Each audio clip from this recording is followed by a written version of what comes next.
Senate Committee on State Affairs will come to order. Good afternoon. The chair lays out Senate Bill 175 that had been left pending, and we will resume public testimony.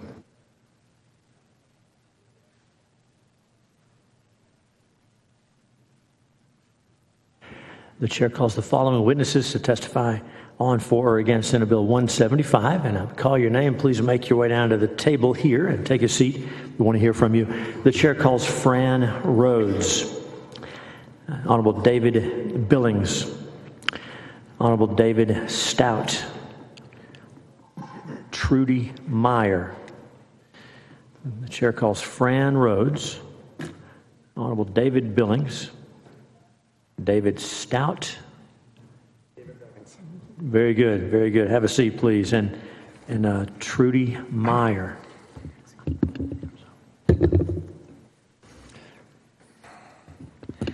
Okay.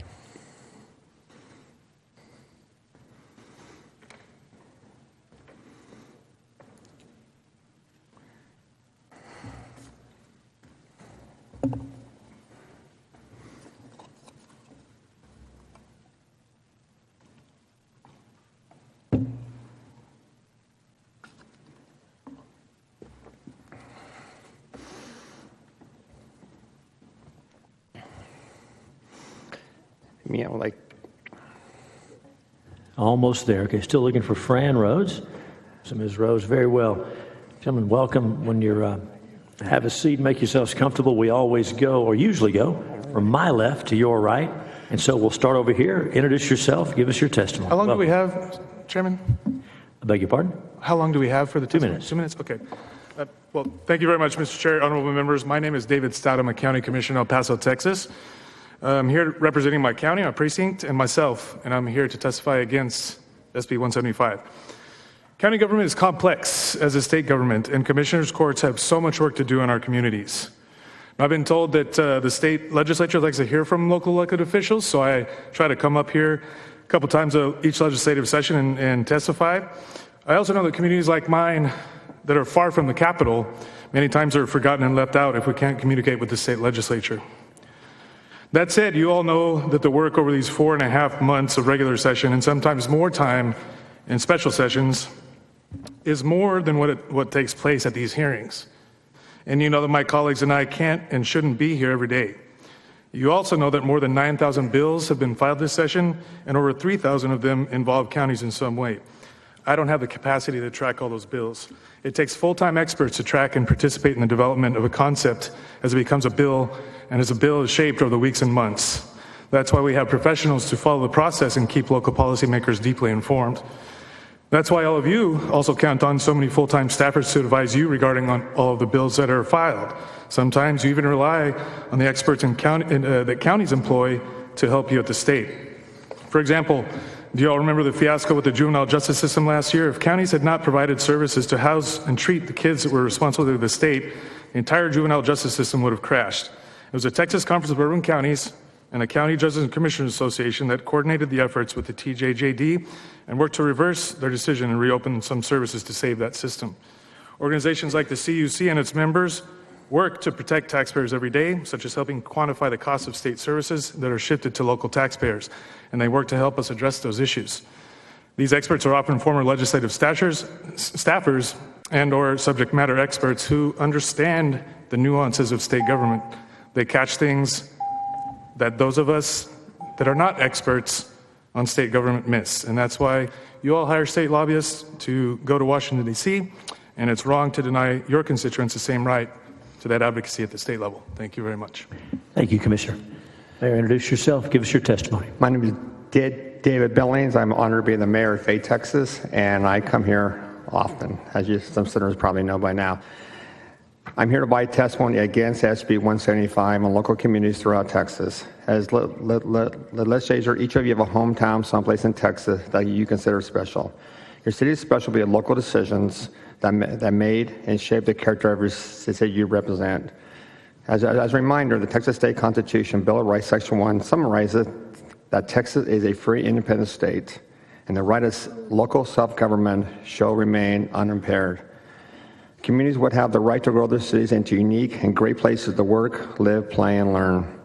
It doesn't expect local government officials to address your needs. Cities, in turn, like me, come to you, our representatives for assistance, and to make you aware how local issues affect or impacted by state laws or proposed legislation. If you limit the ability of local government to employ consultants to help address our concerns, you're actually limiting the voice of your very own constituents who cherish the city to live in. And should this bill be passed, it will limit our ability to design safe, financially viable cities with a high quality of life that drives the economic development engine of Texas. Two other points real quickly. One is we have a very transparent budget process, so any line item in the budget, this doesn't have the right to speak multiple times in public hearings. There's no secret sauce, there's no secret budget being passed. The second point is transparency. I absolutely agree that if we have a consultant contract, it should be a separate agenda item, should be voted on by City Council, and each City Council should pass a legislature agenda to help outline what the City Council has agreed to. I think those are very important points. So thank you for the time tonight, and I'll entertain any questions. Thank you, Mayor. Commissioner Mayor, thank you both. Senators, any questions for the witnesses? Thank you for being here. Did you know Congressman Hall? Would you? I thought you probably would have. Yeah, but I'm sure you would have questions for me because we respectfully disagree on this issue. But that's good, right? That's why we're here, and that's why we're. I did not bring him up because of the issue. I just brought him up because he was from Fayette. Good to have you. Good to have you from El Paso, Commissioner. Thank you all for being here. Thank you so much. Appreciate it.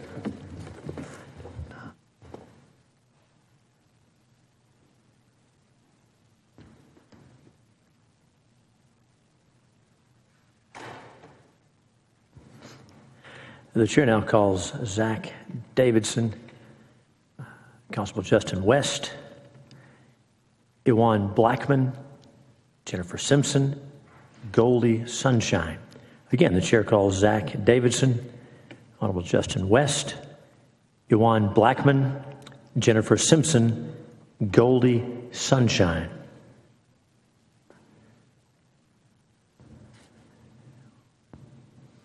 I've got plenty of chairs. Just make your way there and have a seat. There's two more on this side and one on the opposite side. You guys make yourselves at home.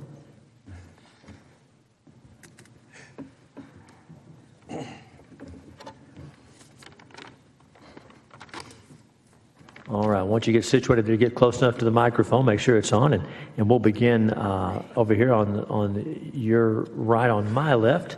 So go ahead, please introduce yourself, give us your testimony. Welcome. Hello, my name is Goldie Sunshine. I'm a public school teacher in Texas. I'm not representing my district, I'm representing myself. This is my 16th year in education. I'm speaking in favor of Senate Bill 175. I'm concerned that my taxpayer dollars are being used to pay organizations like TASB, who advise school boards, who then push policies on administrators, who then dictate down to teachers. TASB has changed their policies, and one of the issues they want administrators to do is to look at each case on transgender, case by case, and decide if they're going to inform the parents. Well, I'm here to say that as a teacher and an administrator, I'm not an administrator, but as administrators are responsible too, they are the in loco parentis, they are the acting parent. They have a duty to inform the parents, but as with other issues, they will tell the teacher, they will inform the parents, and that this may or may not happen. Thus, they are kind of operantly conditioning the teachers to fear retaliation if they ask the administrators about it. No organization needs to have this kind of control. We can no longer stick our heads in the sand and ignore the issues. The woke organizations like TASB should not be getting taxpayer dollars to break boundaries and leave children and parents out of conversations. Please stop this social construct perpetuated by those trying to destabilize and demoralize the children and teachers in the state of Texas. Thank you very much. Thank you for your testimony. Thanks for being here. Welcome. Introduce yourself and give us your testimony. Yeah, Chair, members of the committee, my name is Zach Davidson, and I serve as the Government Relations Director for Galveston County, Texas. I'm here today, here before you today to express Galveston County's support for SB 175. Each legislative session, resources and lobbyists funded by taxpayer funds are used to influence legislation, often against the wishes of local elected officials. Just today in the House Ways and Means Committee, lobbyists from the Texas Association of Counties were testifying against appraisal caps. Galveston County's Commissioners Court unanimously supports appraisal caps. It is clear that the Texas Association of Counties and their subsidiaries in no way, shape, or form represent the values or speak for Galveston County, despite their claims to be the voices of all counties in Texas. This important piece of legislation would rein in unaccountable taxpayer-funded lobbyists. Most importantly, it would return statewide government associations to their original mission. These associations, such as the Texas Association of Counties, offer many important services to local governments, including training, education, and risk pool benefits. Unfortunately, these associations now use taxpayer funds they receive for these services to fund a lobbying juggernaut that pushes an agenda in defiance of the wishes of their members. Most disturbingly, these associations now believe that they alone are the sole voice for local governments and the arbiters of what is best for Texas counties. They actively mislead local elected officials and members of the legislature in their quest to expand their power and influence. The fact is that despite the claims from these associations that they represent all 254 counties in Texas, it is impossible for one group to accurately represent the views of every local elected official. When voters elect their local officials, they expect them to advocate for them not only locally, but also regionally, statewide, and nationally. SB 175 would not prevent local officials from doing this important job.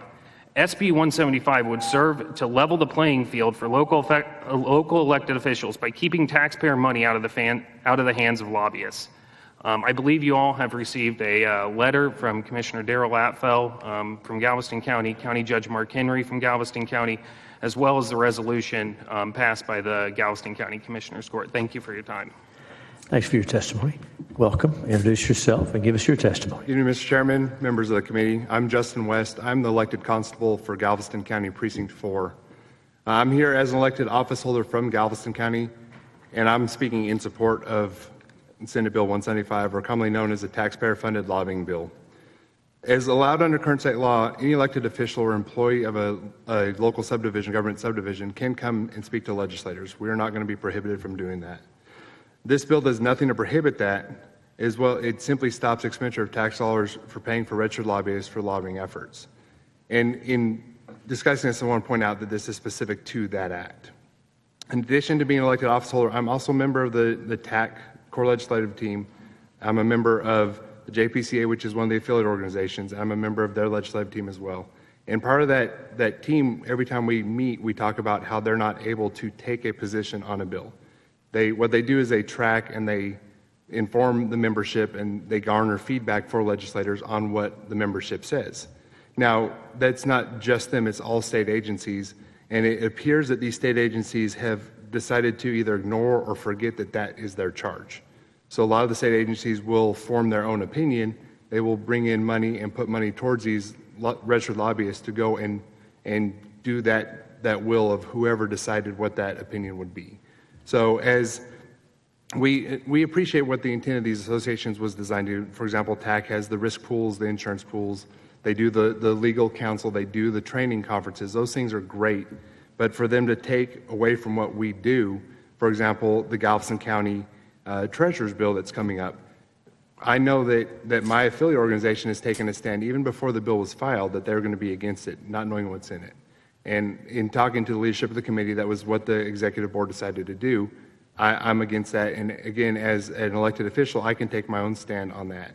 Now, they do good work, but sometimes that work sways and goes against what we want in our local offices.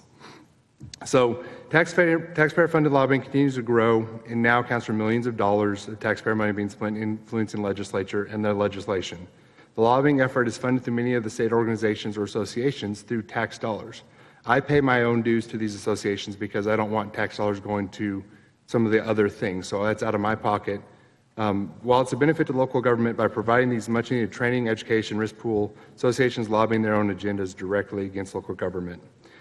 Senate Bill 175 is an important piece of legislation and should be passed so that local taxpayers' voices can be restored. These state associations should not be allowed to continue hijacking our democracy using taxpayer funds against us. And thank you to Senator Middleton for filing this legislation. Thank you, Constable. Welcome. Introduce yourself. Give us your testimony. Hi, my name is Jennifer Simpson. I'm a Texas public school teacher. This is my 14th year of teaching. I'm here representing myself. I'm not representing my district. I am a member of Innovative Teachers of Texas. With the changes happening in education and behavior within the schools, I felt this was a perfect time to join a teacher organization. The only organizations I found when I looked online were ones that hired lobbyists to push beliefs that did not reflect my own. Several times I was so close to signing up, but I couldn't make myself click that button, knowing that my membership dues would help pay to advance their agenda. I was able to make that decision to not spend my own money to support, for them to support things that I did not support. When I found Innovative Teachers of Texas, I read that they do not hire lobbyists, but rather they ask teachers to speak for themselves as professionals on issues they feel passionate about, and I joined immediately. This is why I'm here today, to speak in favor of Senate Bill 175. I do not believe that taxpayer dollars should be used to fund lobbyists. Groups such as TASB are currently lobbying against education savings accounts and vouchers. Many of my friends and my coworkers support ESAs because it's doing what's best for our students. As a teacher, that's what we do day in and day out. Knowing that my property taxes are going to fund the agenda of TASB is disturbing. This is not just because I'm in favor of ESAs, but because denying an opportunity for our children and our students to receive the best education to suit their individual needs is doing them a disservice, and I see it every year. But these groups continue to fight against ESAs and vouchers, and they're doing it on taxpayers' dime. This is just one of my concerns that I have, but I ask that you please pass Senate Bill 175 and do the right thing for Texas taxpayers and students. Thank you. Thank you for your testimony. Welcome. Introduce yourself. Give us your testimony. Hi, I'm Ewan Blackman, and I'm testifying in support of Senate Bill 175, against taxpayer lobbying for sure. Governor Ann Richards said that teaching was the hardest work she'd ever done, and that remained the fact even after she was governor. So now I do that teaching, and I do this advocating for education. I'm involved in my local school district, attending all the school board meetings for the past 7 years. Yet we have a lobbyist that we pay some $70,000 a year to work for the district. She gets paid to come to here, to develop relationships, and to advocate for whatever my district wants. Where is the taxpayer's openness of governance? I am essentially paying someone my taxes to advocate for the entity spending my money, the school district, trying to get more money from the other entity, which is also spending my money, the taxes, which is the State House. Case in point, our superintendent, Dr. Stone, formerly a superintendent for Richardson ISD, was instrumental in passing a tax ratification election, or tax hike, under the guise of helping kids. They went with slogans such as vote for our ISD, vote for our kids. After passage, her salary and benefits skyrocketed from just 5% to 15% retention bonuses, so about $14,000 to $50,000 per year. Salary increases from $289,000 to $330,000. The TASB, a taxpayer-funded lobbying firm, then gave ideas to school districts on how to find creative ways to pay superintendents more money without it showing up as a salary. So they then paid her TRS, retirement, and her 403B stipends for some $75,000 a year extra. So if we did the math on all of that, $330,000 salary, $50,000 stipend, and another $75,000 stipend for $454,000 a year, that's 3 times what we pay our governor. That's to be a superintendent of a school district. We don't go from A to Z. We go from A to B to C, incrementally, like the frog boiling in the pot. Please vote for this bill. Let's close the door on this nonsense. Another good example of where TASB locks out the teachers is I had an issue a few years ago with a no-play reading of that law, and I disagreed with my school district on how they interpret that. I was able to call down here in Austin. I was able to get somebody to call me back and put me in touch with the person that sponsored that bill. They then told me that my reading was correct and my district was incorrect, and after that I contacted the attorney with our district, and they were able to then change the policy. That's how the system should work. Fast forward 5 years, I had a different issue with a school policy that I believe the school district was reading incorrectly. I asked who wrote the policy. They told me TASB wrote the policy, and so I contacted TASB just as I had contacted my representatives down here. And TASB told me they will not talk to me, they will not talk to parents, they only represent school boards, and basically just said that was the end of it. So you can't actually find out any information about these folks that are writing these policies at great length. And when you disagree with how somebody else is reading it, because it's open for interpretation, as lawmakers are all well aware. And so I find that those types of lobbyists who come down here and advocate for interests against my own should be stopped. So please vote for this. And if you have any questions or any other anecdotes, happy to share those. And thank you. Thank you for your testimony. Members, any questions for any of our witnesses? Thank you all for traveling here and sharing your story with us, sharing your experience. Thank you.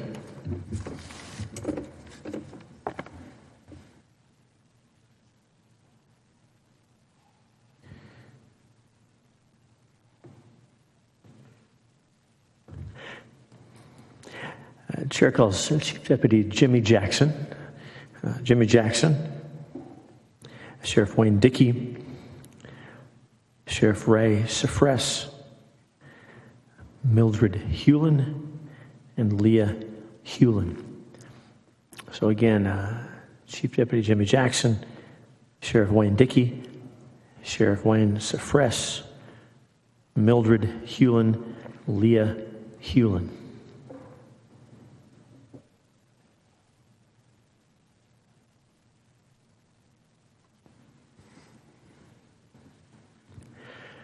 Welcome. Thank you. Chief Jackson, you're first up. Introduce yourself and give us your testimony. Thank you, Senator and committee members.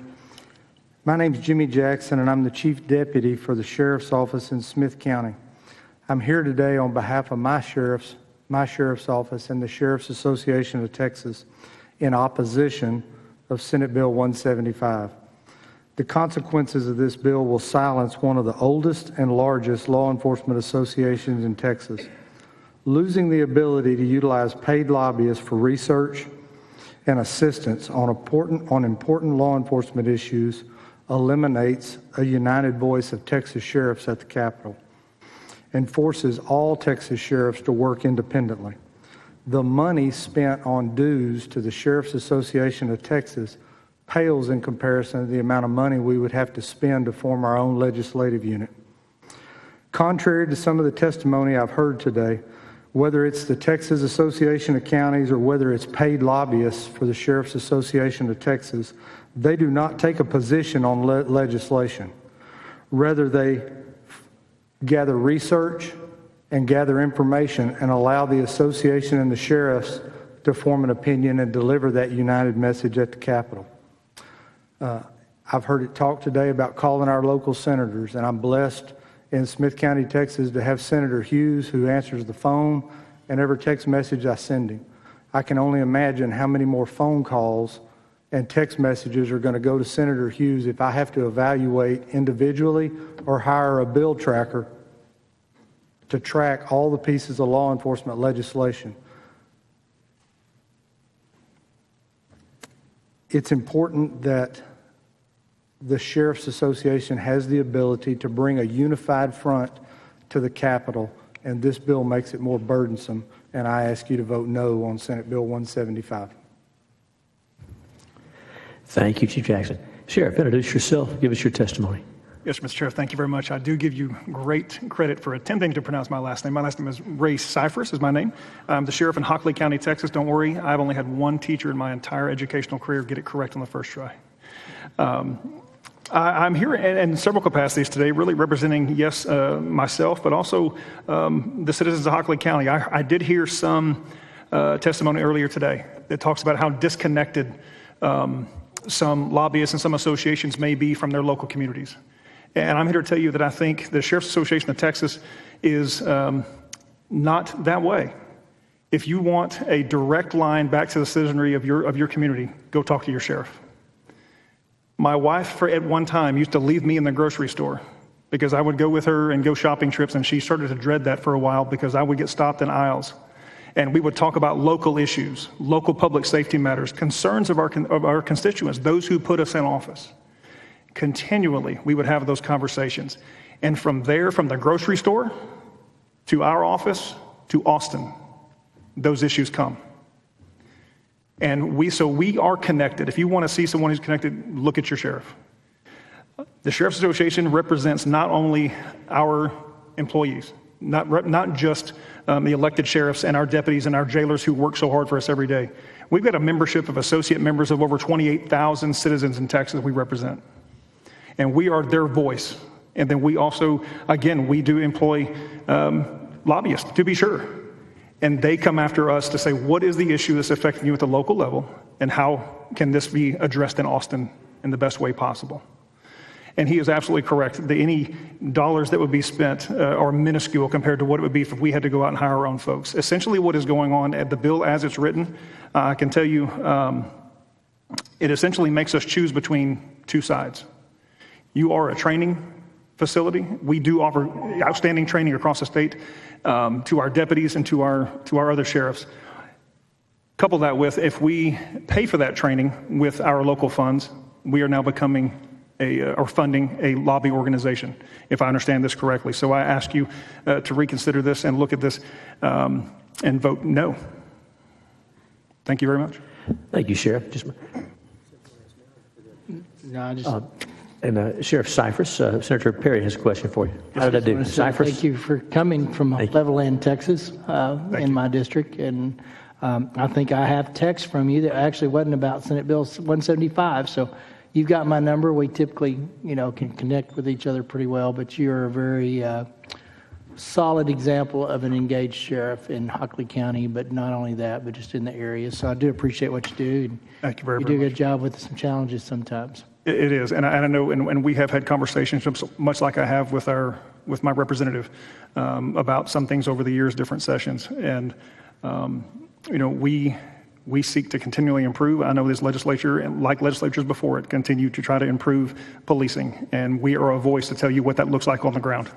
We tell you exactly what effect that's going to have. So I'm appreciative of the opportunity to engage y'all, and thank you for allowing us to come today.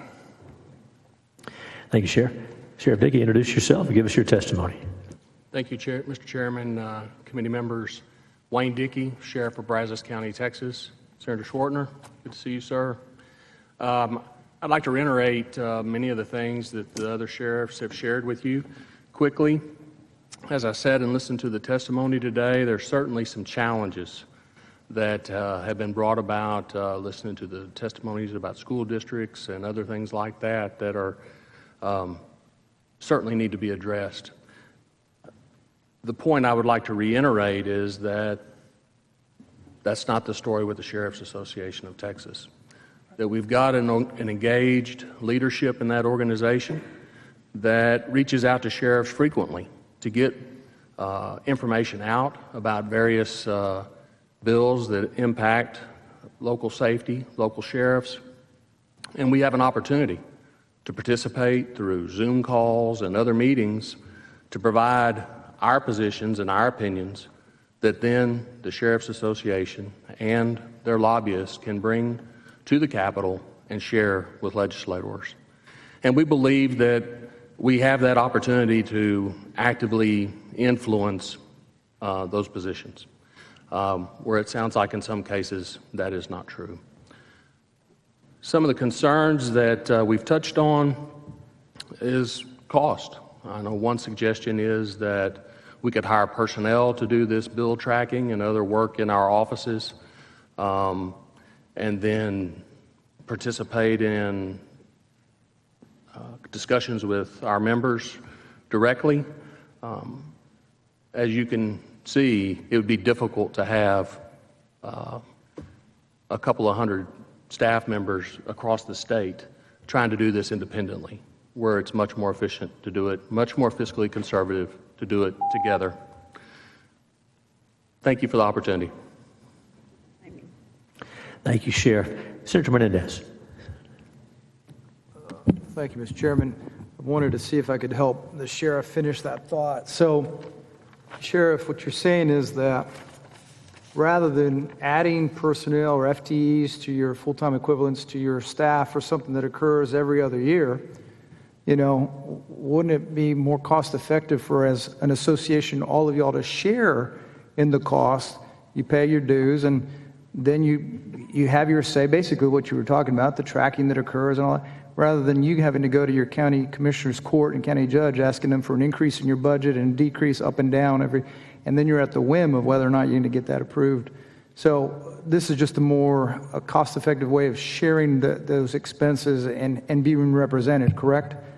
Absolutely. The ability for all the sheriffs in Texas to work through the Sheriff's Association and the 2 people employed to work at the Capitol is much more efficient, in my opinion. So do you all feel that your association ever does something or advocates for stuff that go counter to your constituents? Certainly when you have a Zoom call full of elected officials, there are times when there's not 100% consensus. And those are those opportunities where I think then, if the association took a position on a bill that I disagreed with, then I feel like in that one-off, I can go to my senator or to my representative and say, help me with this. You still have your voice. I still have a voice that way. Yeah, appreciate it. You've made a good case against the bill. Thank you. Thank you, Senator Menendez. Senator Middleton. Thank you all for coming today. This was brought up last session, because this is a similar version of the bill that I think HB 749.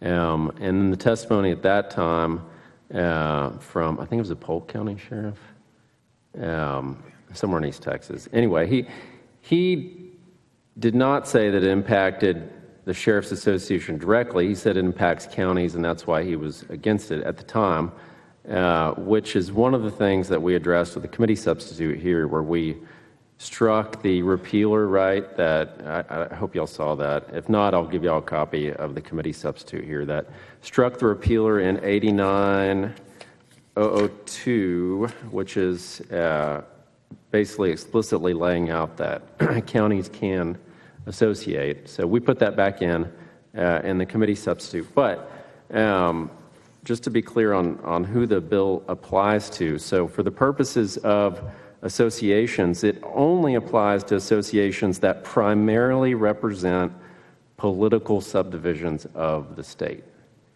And sheriffs are not a political subdivision of the state.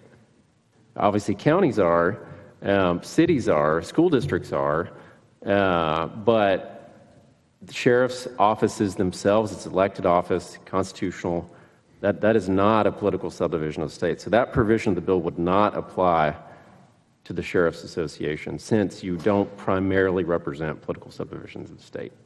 And then I think the other issue, which is the one that, I heard some last session about, was 89002, right? The provision that we added back in that explicitly allows counties to associate, even though I don't think that's completely necessary, because, counties already have lobbyists under Chapter 305 without explicit authority to do so. But, we made sure to restore that, so there's no concern there. But sheriffs are not political associations of the state, right? Thank you. Political subdivisions. Sorry. Thank you. Sir, any other questions for the witnesses? Thank you each for being here. Thank you very much. Thank you very much. Chief Jack, when you saw Wayne, of course you knew Sheriff Wayne Dickey. I was thinking of Wayne Dickey and Tyler, the lawyer. I know 2 Wayne Dickeys, but it's good to have you, Sheriff. Thank you all. And Sheriff Cypress, thank you for being here. Just proof we communicate. So. Indeed. Thank you. Thank you, Sheriff. Chief is right.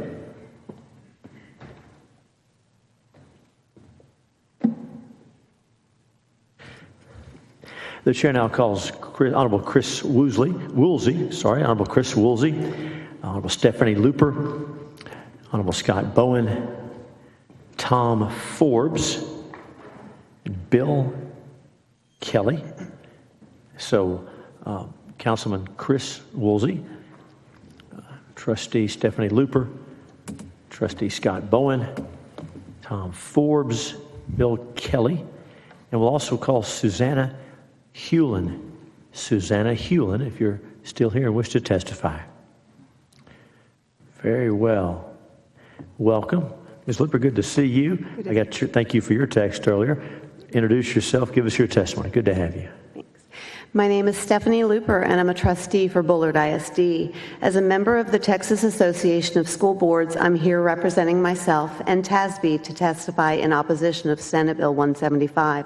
Senator Middleton, I understand and share your concern for Texas taxpayers, which is why I'm opposing this bill today. Senate Bill 175 eliminates our ability to meaningfully advocate for our communities at the Capitol. As elected officials, we share the same taxpayers. Every time I make a decision, I ask myself two things. Is this what's best for our students, and is this what's best for our taxpayers and community? I can tell you without question, being able to effectively advocate at the Capitol is what's best and important to both constituencies. First, it ensures that y'all are passing legislation that best represents our shared constituents. Secondly, it ends up saving taxpayers money. Many trustees have jobs and families that prevent us from taking on what would be a fourth full-time job to advocate for the 140-day legislative session. Just reading the bills filed is a full-time job. Did you know there are over 900 bills that are related to public education this session? 4 of our board members are self-employed. Taking time off from work means they aren't making money to care for their families. As an oil field wife, I schedule my advocacy efforts around my husband's schedule. Bullard is a 4-hour drive, so traveling here for a short notice meeting isn't possible for me or most anyone who lives in my region. Without TASB, we'd lose our voice in those moments. Fiscally speaking, my last training trip to Austin cost my district about $900. If I were to be here for 140 days, it would cost my district well over $50,000. TASB uses about 15 to 20% of our dues for lobbying, and dues are scaled based on a district's operating budgets. For Bullard, that's about $950 in a session year. Which amount do you think my community would rather see spent? Just as you rely on staffers and interns, school boards rely on associations like TASB to provide assistance in a plethora of ways. I'm well aware there's been great discussion over TASB's advocacy agenda. As a conservative, I feel it's important for you all to understand it's developed through an exhausting grassroots process of which I was involved with this last year. I encourage all of you to ask the ISDs in your districts if they sent representatives to be involved in the process. The employees of TASB do not create the advocacy agenda. The board members that show up do. If you'd like to learn more about the process, I'd be more than happy to discuss that with any of you when I'm permitted more time. I'm most concerned with the notion that this bill was written with the intent to protect taxpayers, yet it seems it will silence the voices of school districts and their communities across the state, which is why I respectfully ask for you to oppose Senate Bill 175 so that we may continue to effectively and efficiently represent our communities. If the intent is to protect taxpayers, how does taking away their voice protect them? Thank you. I'd be happy to answer any questions. Thank you for your testimony. Ms. Forbes, introduce yourself. Give us your testimony. Thank you, Mr. Chairman. My name is Tom Forbes. I'm the president of the Professional Advocacy Association of Texas here in Austin. I'm here in opposition to Senate Bill 175. Thank you for this opportunity. Political subdivisions, like many other kinds of organizations, including private businesses and other institutions, require the assistance of accountants, lawyers, engineers, architects, insurance consultants, and other professionals. They should have and political subdivisions should have the ability to hire the professional experts that they require, even though those tasks may require that those people register under Chapter 305 of the Government Code, which is the lobby law. Full disclosure, registration, and reporting in compliance with the lobby law is more effective, in our opinion, and in greater support of the public interest than restrictions on hiring lobbyists. The legislature should not restrict the ability of elected decision makers in political subdivisions to carry out their decisions if those decisions are not supported by their constituents. Then those constituents have the democratic process to remedy that at the ballot box. Texas, as I mentioned, has a strong law regulating lobbying. That's Chapter 305 of the Government Code. This law is an effective regulatory system overseen by citizens appointed by the governor, lieutenant governor, and the speaker. which provides transparency through requirements that lobbyists register and fully disclose their clients and the issues they work on. Lastly, Professional Advocacy Association of Texas stands for compliance with the law, disclosure, ethical practice, and professionalism.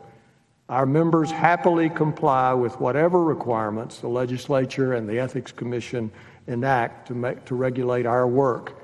In this case, however, we are certain that restricting representation will only ensure that the public will be less informed and local governments less accountable for the decisions they make. Thank you for your time, and I'll be happy to answer any questions. Thank you for your testimony. Welcome. Introduce yourself and give us your testimony. Thank you, Mr. Chairman. My name is Scott Bowen. I'm a trustee for Clear Creek ISD at large. We're a district of 40,000 students in the Southeast Houston area. I'm here on my own time and on my own dime to support Senate Bill 175, and I'm opposed to taxpayer-funded lobbying. My school board, like all the others, is part of TASB, and TASB seems to spend 140 days every 2 years advocating for everything my constituents hate. They're opposed to educational freedom, which is a priority of this Senate. They're trying to roll back accountability and A to F grading, and they say on their website that their cornerstone principle is the promotion of equity and the intentional eradication of systemic racism. That's what they're here for. They also lobby against charter schools, despite the fact that charter schools are also part of TASB. So right now, our taxpayers are stuck spending about $19,000 a year with them because they also provide services that we can't easily unwind. Insurance, legal services, those are hard to replace. But the lobbying is completely extraneous to all of it and is not necessary at all. And by the way, I was elected to represent my region in the grassroots agenda development process, never got a call back. So TASB does not speak for school boards, trustees, or taxpayers. It is an activist group that is attached to an insurance company that we have to use as school districts. And what they are advocating for has not been run by any of us. And then as the session goes on, they even misinform us about what you're doing and try and turn local school boards against their elected officials. So I think this conduct is unacceptable, and I really urge you to pass this legislation and put an end to it. And I'd be happy to answer any questions. Thank you for your testimony. And finally, on my right, introduce yourself, give us your testimony. Thank you very much, Mr. Chairman. My name is Bill Kelly. I'm the Director of Government Relations for Houston Mayor Sylvester Turner, and here to speak against the bill. This is now my fourth time speaking in front of the legislature against efforts to prohibit local government participation in the legislative process. I specifically use the term participation because I believe that's exactly what the bill would eliminate. This morning, the City of Houston offered support for 3 bills in the Committee on Public Health on a sickle cell registry, recovery housing, and fentanyl legislation. At the exact same time, in House Business and Industry, we are monitoring first responder illness and injury policy that directly impacts our city budgets. Starting at 10 a.m., we supported legislation on affordable housing developments in House Ways and Means Committee, and later that afternoon, we supported 3 bills in the House Select Committee on youth health and safety. This bill would bar cities and counties from being able to hire the same assistants, and by that I mean lobbyists, that private businesses throughout the state hire to work with lawmakers on policies that impact their businesses. So what are we doing with our lobby teams here at the legislative session? Well, our legislative reports are easily accessible online and offer in great detail what the city's position on bills impacting city services. In fact, we have every piece of written testimony the House has submitted that Houston has submitted to the Texas legislature since 2021 online, including a copy of these remarks. This year, we're focused on a series of public safety bills, and we're proud to work with multiple members of this committee who have sponsored bills with us. These legislative proposals have been vetted by city council members. They are very bipartisan, and they help make needed changes to better serve the public. I would note that under Houston Mayor Sylvester Turner, we have put an added emphasis on advocating for increased access to mental health care, which aligns with the state's leadership's priorities. And for that, I'm very thankful. The primary organization that opposes the ability for cities to lobby is the Texas Public Policy Foundation, who has become emboldened in their misinformation. On February 2nd, they sent out a statewide email condemning local lobbying efforts, specifically saying Houstonians paid to advocate for government-controlled health care. That's a hell of a way to say we support more state funding for mental health. But that's not where their misinformation ends. The numbers cited by this dark money group come from an organization called Transparency USA. This group uses the range of dollar figures that the Texas Ethics Commission collects for lobbyists to try and calculate what local governments spend on lobbying. In Houston's case, Transparency USA quadruple counted the amount paid to our prime lobby contractor, making their final range report 2 to 4 times higher than what Houston actually spends. When alerted of this, the group refused to correct their information despite being presented with the actual contract City Council approved. For the record, Houston has a maximum spending limit of $757,000 over a 2-year period to pay for state lobby services, which is the exact same total it has been since 2011. Our state lobby contract passed on a standalone 16-1 vote, and the only speaker that came to City Hall to discuss our lobby contract stated, "I have second thoughts about eliminating taxpayer-funded lobbying. It sounds like we get a lot of benefit from the money that we spend on that." Mr. Douglas Smith, a longtime city budget observer and board member of the Houston Pachyderm Club, then invited me to speak to his group with a presentation on our state lobby work. Yes, I went to a local Republican club to talk about our lobby team and what they do, and had a very productive dialogue with a number of folks. But you're members of the Texas State Affairs Committee. You know that local government should have input on bills impacting city services. It just makes sense. Those impacts would affect local government budgets, policies, and the ability to provide services. We have a responsibility to be transparent and provide information on what we do, and I would submit that we very much do. Eliminating the ability of local governments to hire lobbyists and fully participate in the legislative conversation would diminish the quality of legislation passed by this legislature. I urge you to oppose Senate Bill 175. Thanks for your testimony. Senators, any questions for any of our witnesses? Thank you for being here. Thank you each for being here.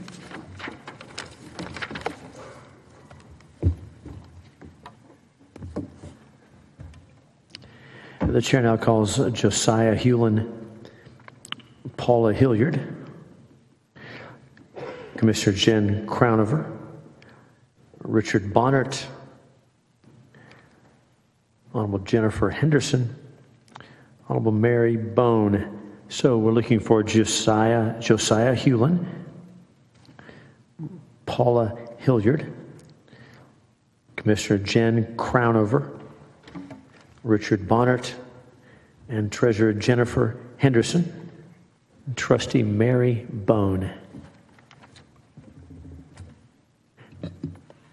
Y'all have a seat anywhere there, and we'll get started. Go introduce yourself, give us your testimony. Welcome. My name is Richard Boner. I'm from Comfort, Texas, Kerr County, and I am for Senate Bill 175. I would like to thank you, Chairman Hughes, and the committee for your service and listening to us with our testimonies. I would also like to thank Senator Middleton for authoring this bill, Senate Bill 175. I think this taxpayer-funded lobbyist is like taxation without representation. We have no recourse at all to what these taxpayer-funded lobbyists are doing. I believe that this is a smokescreen with some of our elected officials, because they can say, well, I didn't testify that way. That came from someone else where I got the information. So I think that leaves them out for being accountable for what's happening. We have seen them come here to testify today, but when it comes to bills that they may want to be against or for, but they don't want their constituents to know their exact position, so they want lobbyists to do that for them. Also, one of the officials came up here and said they don't have the knowledge to understand these bills and don't have the time. That, to me, is their job. There's someone in there that can do that. All of the grassroots people don't get paid to come here. We come on our own dime. We take off of work, and we're not making any more money than they are. Thank you very much for your time, and I hope that you will pass this bill. Thank you. Thank you for your testimony. Welcome. Introduce yourself and give us your testimony. Thank you. Good evening, and thank you for your time.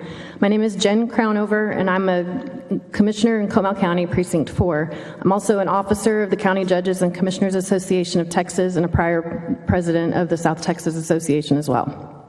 Looking around at the different associations, every other trade, profession, and industry has associations, from funeral directors to truck drivers, carpenters, retailers, and realtors. Why not us? Our associations allow us to discuss among peers the impacts of, the improvements to, the application and the education of bills. The funding, which is a huge impact on us. The cost of our associations is a minuscule amount with a huge return compared to the onerous amount for counties to have to hire their own staff, duplicated 254 times, to monitor these things. Counties run a very tight ship. I do not even have a secretary. I come from a respectable sized county of 180,000 people. Our commissioners' court meetings are weekly. We prepare for those meetings and answer calls of my 45,000 constituents. I answer my own phone. Staff to serve this purpose would cost an exorbitant amount of money by each county and fall on the backs of our property tax paying residents. Without associations, there is no way we could do our job at home and do them well while effectively monitoring the thousands of bills filed and their potential impacts across our various county offices. Taking away our ability to work collectively with our peers from across the state would be devastating to counties of all sizes.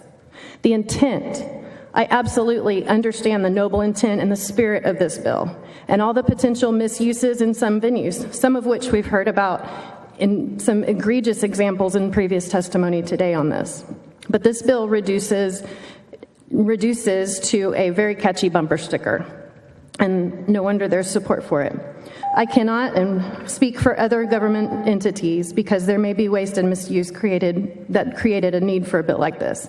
But for counties, we've run very tight ships, and it would be crippling, devastating, and very costly to our citizens that you and I both serve. I can defend the bills that we support and oppose, and on behalf of my constituents, because they are looking for the financial and practical effects on them. Further, I can defend them even better with the money we pay to our associations as opposed to having to hire our own staff. Thank you for your time. Thank you. Sergio Menendez. Thank you, Mr. Chairman. Excuse me, ma'am, I didn't catch the association that you're a member of, you're an officer of. County Judges and Commissioners Association of Texas. So you're aware that sometimes when there's a lawsuit, some of the parties will hire an expert witness. You're aware of that, right? Yes, sir. Would you consider that as you're trying to take care of your commissioner's precinct and your Comal, which I drive through every day, very fast-growing part of the state, doing great, would you consider that in having an association where you can hire people who are in Austin and able to represent you as you're the experts? It's not that you can't read a bill and understand it, but it's that you're trying to take care of all your constituents, and therefore by hiring them, they can go through all 6,000 bills that have been filed and say, these are the 15 or 20 that you may need to look at. Is that? Absolutely. And I'm willing to come and testify on those things when I know about them. And I do keep a close eye, but we've got to have that help. And hiring our own staff at the county level is just not something our budget is willing to absorb.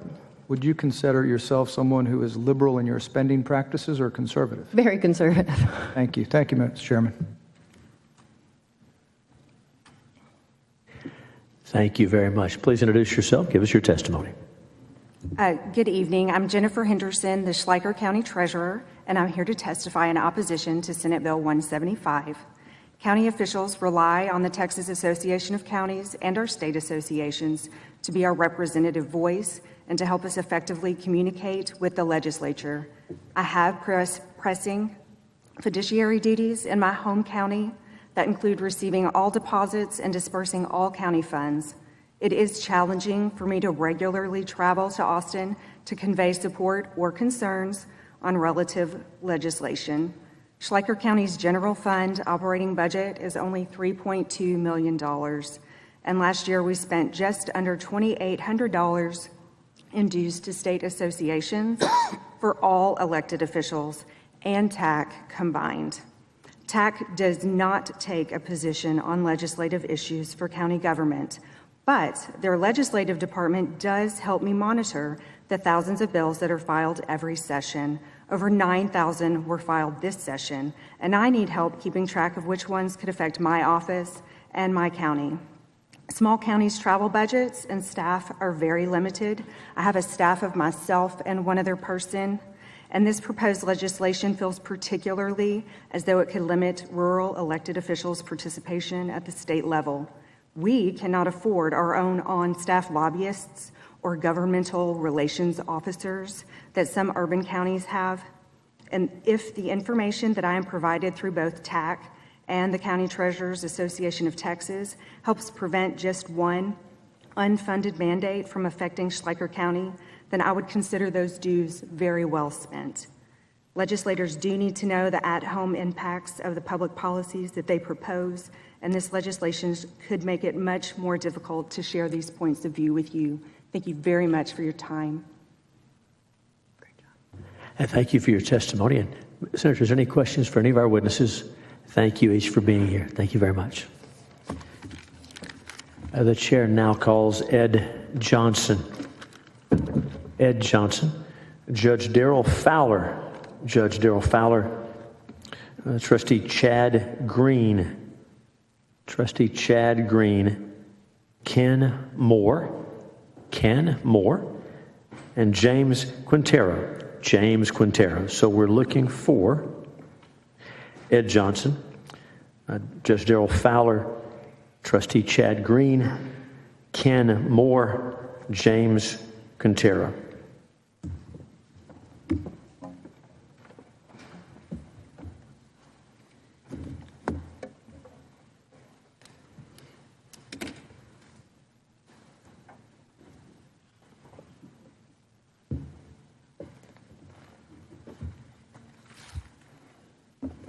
All right, get situated there. When you're ready, we'll start over on this side, on your right. Introduce yourself and give us your testimony. Welcome. My name is Chad Green. I'm a trustee at McKinney ISD. Get a little closer to the microphone. We want to hear you. My name is Chad Green. I'm a trustee at McKinney ISD. I want to thank you for your time today and the service that you provide our community. I'm here to speak for Bill 157. I'm speaking to you today to support eliminating lobbying and taxpayer funds on behalf of any government institution.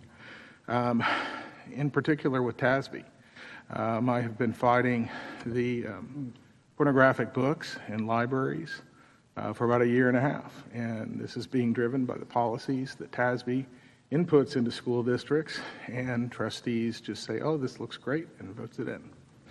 I have seen this firsthand. In fact, there was a vote this summer that McKinney ISD trustees made to recommend to TASB to go out and lobby against school choice. My question to them at the time was, we haven't even seen the legislation. What do you disagree with the legislation? What are you seeing? They didn't know a thing about any of the bills that were coming forth on choice. They were simply told by their administration, this is not good. We need to vote against this. I have been censured by my school board, and these are all TASB trained school board members. With the help of our administration, I can't actually go out onto any campus at this point in time to see what is happening on the campuses. So it's very difficult for me to hold the administration accountable for anything that's going on there. I just received a report from a parent a few weeks ago that we have brought in a guy dressed in a mermaid outfit, and it's a video, and shown it to elementary school students. So I'm very, I'm at a quandary of why this is actually happening, because this is so outside the realm of what should be normal for a child. I'm a Christian. I believe in Jesus, but I don't require that of other people. What they're asking us to do, and this is being promoted by TASB, what they're asking us to do is believe in hedonism and promote hedonism in our schools. And this is all through the policies, having furries, kids dress up as animals. This is the transgender agenda, which is active. It's led by adults promoting this lifestyle to kids. I've seen it firsthand. I actually had a call before the TASB conference this last fall from a teacher saying to me, Chad, I cannot do this LGBTQ training. And I said, well, why not? And he said, well, let me show you. And so I got on a Zoom call with him, and I witnessed the entire training. And it advises the teachers not to tell the kids that the kids are confused, tell the parents that the kids are confused by their sexuality. It tells the teachers that they're to invite the child into their classroom for lunch, just they and the child.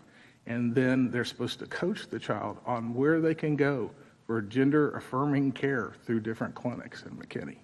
And all of that was laid out in that training. Thank you. Thank you for your testimony. Senator Paxton, do you have a question? I just wanted to say thank you for coming today, Chad. I live in McKinney, and you have faced a tremendous amount of what I would call persecution for speaking up on these issues, and you've been a strong voice and advocate in a very difficult situation, and I appreciate you. Thank you very much. Thank you for your testimony. Welcome. Introduce yourself and give us your testimony. Thank you, Senator Hughes and members of the committee. I would address Senator Zaffirini, but she didn't make it back after the recess. She's in another hearing, but her staff is watching. She'll be here shortly. Well, thank you. My name is Darrell Fowler. I am the Constitutional County Judge of DeWitt County, Texas. I am serving in my 4th term, and I'm proud to say that I received 100% of the vote in 2022. I'm here on my own behalf as a taxpayer in my county, and I'm also representing a coalition of South Texas counties, including Atascosa, DeWitt, Gonzales, Karnes, and McMullen counties. We are all Eagle Ford Shale producing counties, and we all oppose certain elements of Senate Bill 175.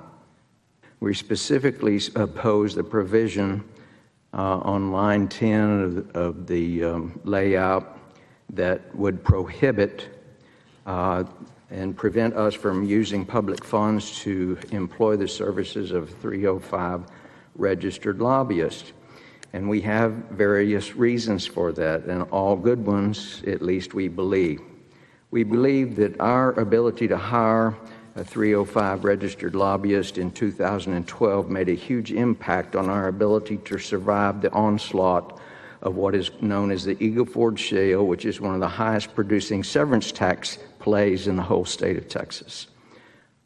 Without the voice of that individual coming here and knocking on doors and making introductions for us and advising us of opportunities to testify at hearings like this, the legislation that we propose to resolve our issues and would have gone under the rug because we were not the biggest gorillas in the room.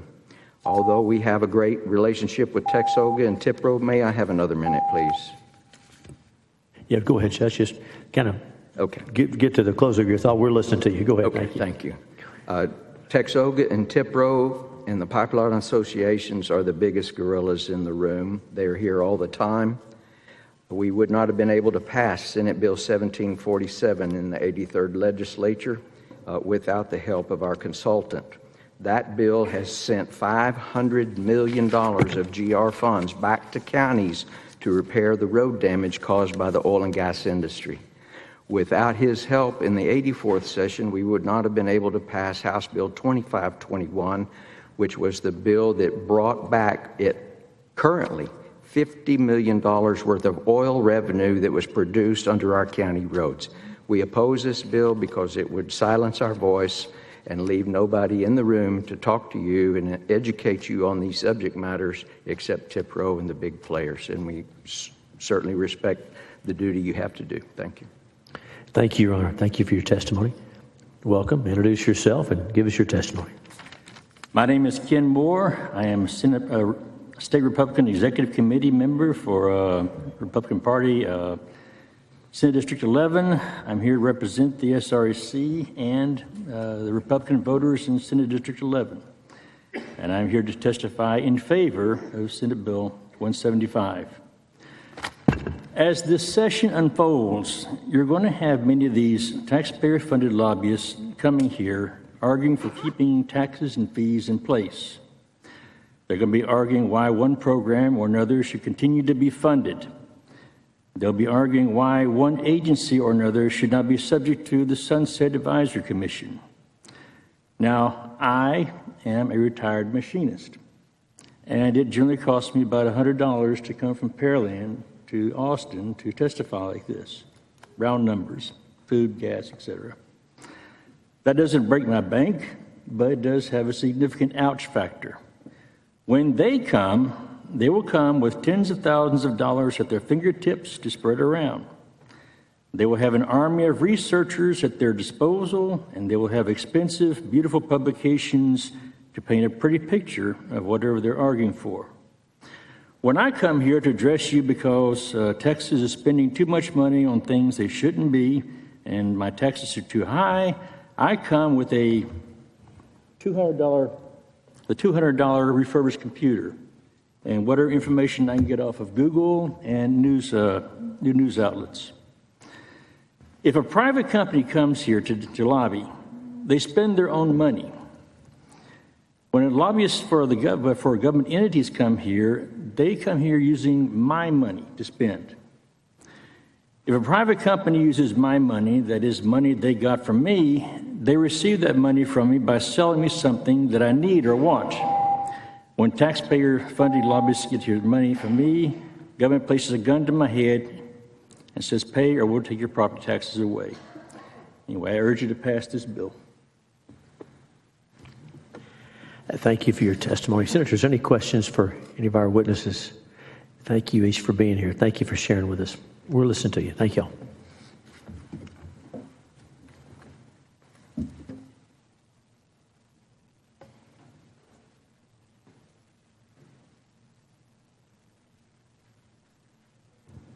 The chair now calls Michelle Evans, Christy Slape, Mary Krennick, Misty Odenweller, Edgar Pacheco.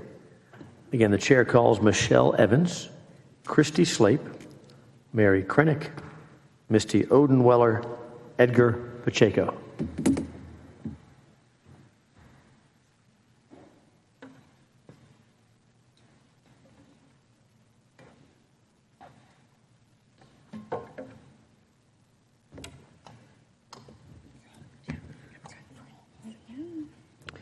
The chair calls, in addition, Caroline Welton and Lynn Davenport. So Caroline Welton, Lynn Davenport, please make your way down as well.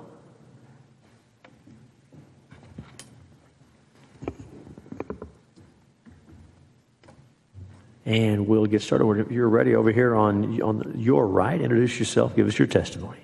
Good evening, Chairman Hughes, Vice Chair Paxton, and distinguished committee members. My name is Michelle Evans, and I'm the Legislative Director for Texans for Vaccine Choice. I represent myself and Texans for Vaccine Choice, and I'm testifying for the bill. Here are some quotes from a recent feature in the Dallas Morning News. Interim committee reports are reserved for factual information, not political grandstanding. Texans deserve a health committee that acts responsibly. The Senate chairwoman's report lacks intellectual rigor. The Senate committee grounded its work in misleading scientific inaccuracies. The senators are playing politics with vaccines. These sound like the words of a partisan political strategist, but they are from the mouth of Terry Burke, Executive Director of the Immunization Partnership, an organization which calls itself the voice of Texans who want to prevent disease by advocating for public policy to improve access to vaccination and permits healthcare professionals to build healthy communities. In reality, they are a taxpayer-funded lobbying group that seeks to interfere with healthy relationships between patients and healthcare professionals by advocating to subvert informed consent.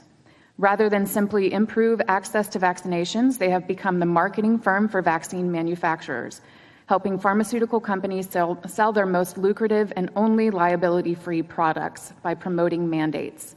They list among their partners Star Health Management, a Medicaid managed care program for children under the auspices of DFPS, as well as DISHs, local public health authorities, and publicly funded universities.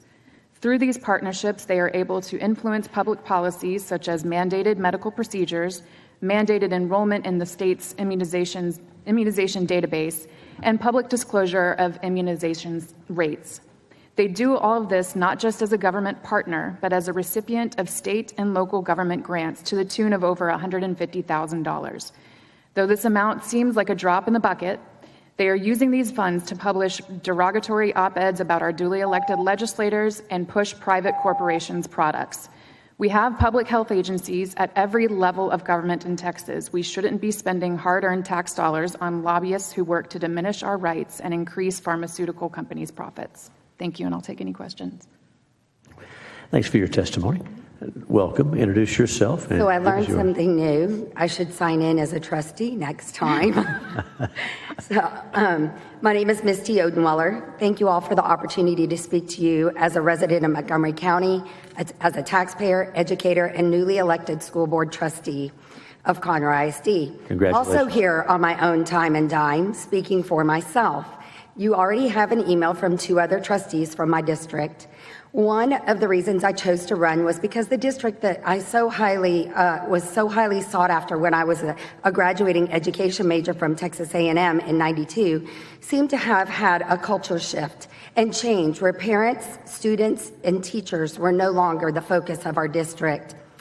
There are many things that have contributed to that change. One of the biggest is the influence and guidance of the Texas Association of School Boards, among other lobbying organizations that use our school district's memberships as power and leverage and the taxpayers' money to lobby for their agendas and not the people they are paid to represent. There are 3 key reasons why, can you tell I'm an educator? Why taxpayers' dollars funding lobbyists and why we should be in favor of stopping that. And along with 2 other trustees that demanded our district, I am one of 2 other trustees that demanded that we would not be a part of TASB. 1, I am duly elected and a representative in touch with my community, and I am obligated to do what is in the best interest of all parents, students, employees, and taxpayers. When taxpayer money is given to an organization such as TASB that represents many districts and not just ours, we are empowering an organization that is not necessarily lobbying and working in the best interest of our parents. TASB does not answer to anyone in Conroe ISD. As you heard earlier, and in joining their monopoly, we have severed the connection that is set up by the Senate for the parents, by the state for the parents and taxpayers to have a voice in what happens in their district, and someone that may answer to them for their actions. I'm almost done. 2, TASB has their own agenda and viewpoints that do not represent most of our parents and taxpayers of CISD, nor most of the state of Texas. TASB notoriously writes policies that are not in line with the values of most Texans, let alone our district. In fact, they use case law from other states to support their agenda. Then board members adopt these policies, believing it to be Texas law to move their agendas forward. Lastly, number 3, TASB trains and encourages school board members to abdicate their power assigned to them by the Texas Education Code, Chapter 11.051, to the superintendent. The superintendent is not an elected official and doesn't answer to the taxpayers. CISD parents and taxpayers do not want their taxpaying dollars going to an organization working for themselves and against the people funding them. I urge you to vote for SB 175 against tax dollar funding lobbyists such as TASB. Thank you. Thank you for your testimony. Welcome, even though we know you, introduce yourself and give us your testimony. Thank you very much, Mr. Chairman, members of the committee. My name is Edgar Pacheco Jr., and I am in support of SB 175. Most of you know, I've worked closely with your offices, whether it's been this session, last session, to help advocate for special education legislation that impacts over 600,000 students in the entire state of Texas. Last session, I had the privilege, have the honor of working with a lot of you to help get the statute of limitations bill passed, House Bill 1252, or colloquially known as the Edgar Pacheco Jr. Act in the 87th Legislature. And for the majority of my stay here in Austin last session, I was here on my own dime with the help and support of my parents. And any financial support that we received were kind contributions from other parents, other advocates across the state to help support my efforts here in the legislature last session. And that being said, currently we have the Texas Association of School Boards who currently and frequently tries to advocate against some of those pieces of legislation that will be for the benefit of not just students in special education, but in students across the entire state of Texas. And so I echo the sentiments of many of the prior testimony that have gone before me, that TASB does not represent the interests of their communities, nor do they represent the interests of students at their school districts or parents or taxpayers. As a matter of fact, they represent their own interests, their own agendas, and they do not care of the suffering that a lot of parents in special education have to go through just to obtain the necessary and appropriate services guaranteed to their children by state and federal law. And for those reasons, I urge your support for Senate Bill 175. Thank you very much. Thank you for your testimony. Welcome. Introduce yourself and give us your testimony. Thank you, Mr. Chairman and members of the committee. My name is Caroline Welton, and I represent the Texas Public Policy Foundation. I'm here to speak strongly in favor of Senate Bill 175. The framers of our Constitution understood the purpose of government to be the protection of life, liberty, and property rights. The Declaration of Independence says that to secure these rights, governments are instituted among men, deriving their just powers from the consent of the governed. Unfortunately, we as a nation seem to have drifted away from this founding ideal, much to our own detriment. Here in Texas, of course, our founding approach has hewed much closer to the framers' original philosophy, but even still, there are policies and practices in effect that should concern us all, and taxpayer-funded lobbying is chief among these. Local governments today use our tax dollars to lobby for more tax dollars. That practice is not only completely at odds with Texas's limited government framework, but it is also morally suspect. Think of the words of Thomas Jefferson, who said that to compel a man to furnish funds for the propagation of ideas he disbelieves is sinful and tyrannical.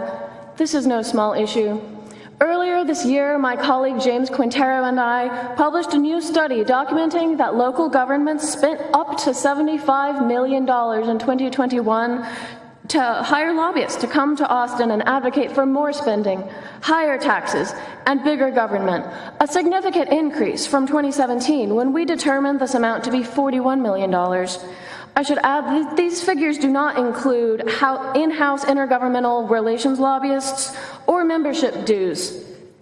These funds are spent in furtherance of things like opposing spending limits, opposing taxpayer-friendly adjustments to voter approval rate, opposing debt transparency, advocating in favor of Medicaid expansion, advocating in favor of more environmental regulation. Taxpayers should not be funding these initiatives, and they do not want to, as many polls have found. Up to 91% of Texans oppose this practice, and it is for this reason and others that I urge that this committee look favorably upon Senate Bill 175. Thank you for your time, and I look forward to answering any questions. Thank you for your testimony. Senators, any questions for any of our witnesses? Other than my name, Misty Odenweiler. Thank you, Ms. Odenweiler. Thank you all for being here. Thank you. You're excused. Now, those are all the witnesses that we have registered as wishing to testify on, for, or against. So come on down and take a seat, come in here just for a moment. I'm going to ask, is anyone else here wishing to testify on, for, or against the bill? If so, we'll find out if we've got you registered. Yeah, hold on. So did I. Hang on one second. Hey, I'm going to start over here. Have you already registered, sir? Yes. Very good. Tell us your name. Don't start your testimony, but tell us your name.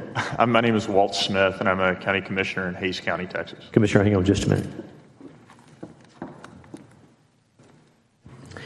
Commissioner, after you testify, will you get with Ms. Babb and let us make sure we have you properly registered? Absolutely. Thank you so much. Before you get started, I'll ask each of you the same. We're going to take your testimony. Of course, we want to hear from you. But before you leave, please check with Ms. Babb and make sure we have you each registered.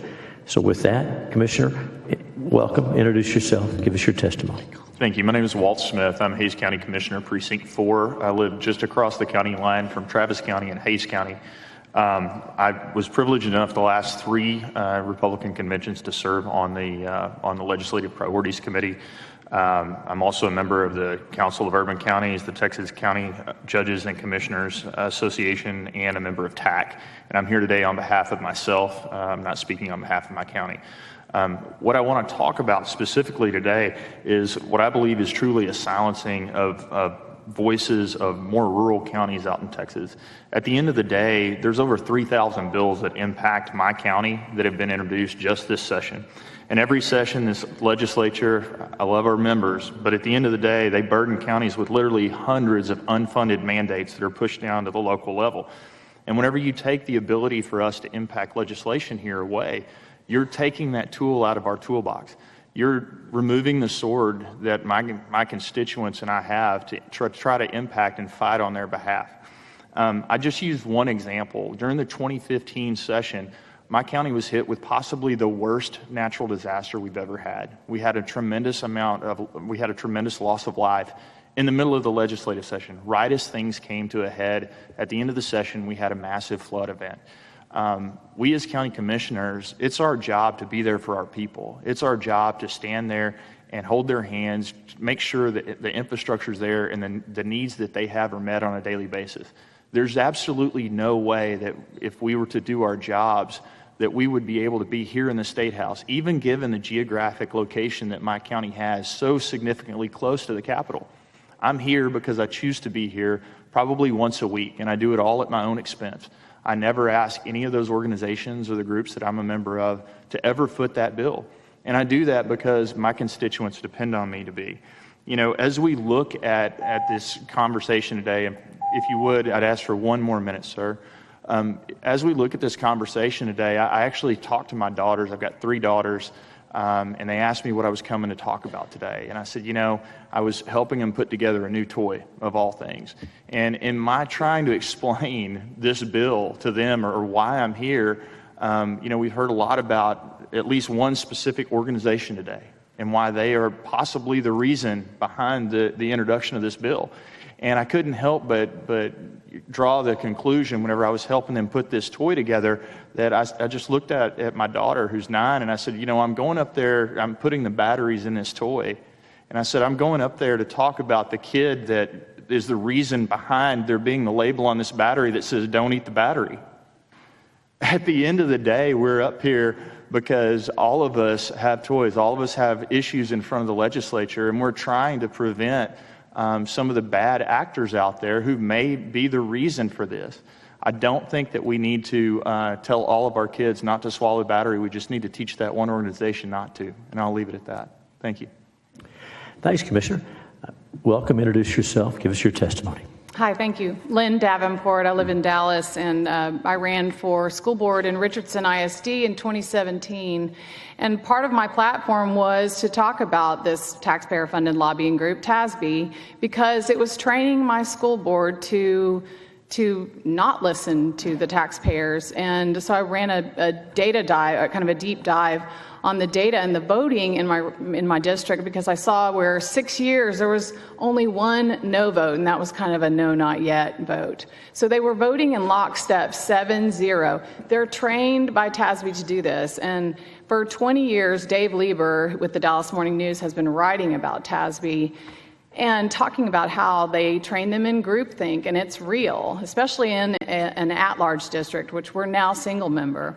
But we still have issues with this, like walking quorums, and the district was sued for TOMA violations. But I want to say also they have cut and paste policies, so it removes the taxpayer's voice because they're not thinking for themselves, and there's no local. We say we want local control, but I also think we need local responsibility, and so TASB really hinders that ability. And you make some really good points. This is why I told you, Senator Middleton, I didn't want it to be mixed in with all these other groups. We need to nail TASA and TASB, and so I hope that doesn't impede or it doesn't affect the bill's ability to pass, because we have to do this. We've got to make our independent school districts independent. So, I understand what you're saying, but in the end, we've got to get the lobbyists out. And if that means that maybe we just have to engage the people more. Maybe we start anew, and it forces the districts to have to go to their people and say, "Hey, we've got this issue in Austin. Will you show up and help us to lobby?" Okay, I think that's it. Thank you for your testimony. Thank you. Welcome. Introduce yourself and give us your testimony. My name is Mary Lowe, and I'm here representing myself. I'm from Colleyville, Texas. I'm also representing the organization Families Engaged for Effective Education. One of the prime examples of abuse by a taxpayer-funded lobbyist is TASB, and that message has been very loud and very clear. And it does seem that the most egregious abuse does occur in the education arena. However, I believe the bill has great merit based on the fact that taxpayers typically align themselves with one political ideology or another. When there's an organization that represents their ideology, it is an abuse of the taxpayer who is funding it. One of the things that I would like to call to your attention is this past year as an example of TASB. They taught the school districts literally how to subvert the law that you had just passed in this last district, SB 3. They use this over and over again. They subvert the laws very intentionally. They use law firms such as Walsh and Gallegos to penetrate school districts at the administration and the school board level through education service centers, through TASA, and through TASB. So it undermines the voters, it undermines the taxpayer. It is, as previously said, taxation without representation. But more than that, there are more than 900 bills. And if parents can be brought to a place where they're keeping up with the bills that are affecting their child's education, then every other industry can too. Lobbyists undermine our form of government, where you are a representative form of government. So I would like to see you pass Senate Bill 175, and thank you for authoring it. I appreciate it. And thank you for your testimony. So if there's any questions for any of our witnesses, thank you each for being here. Thank you very much. Is there anyone else present wishing to testify on, for, or against Senate Bill 175?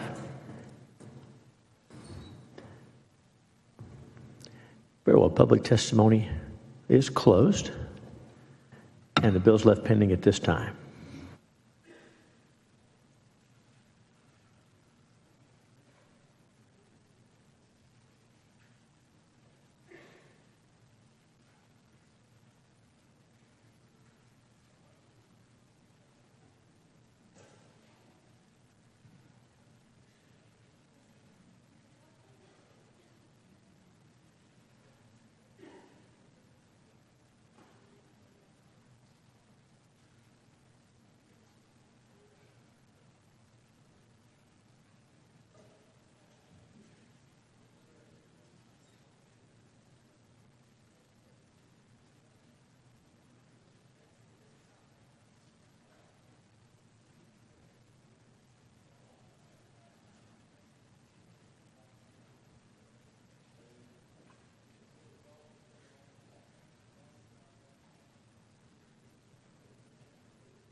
That's right.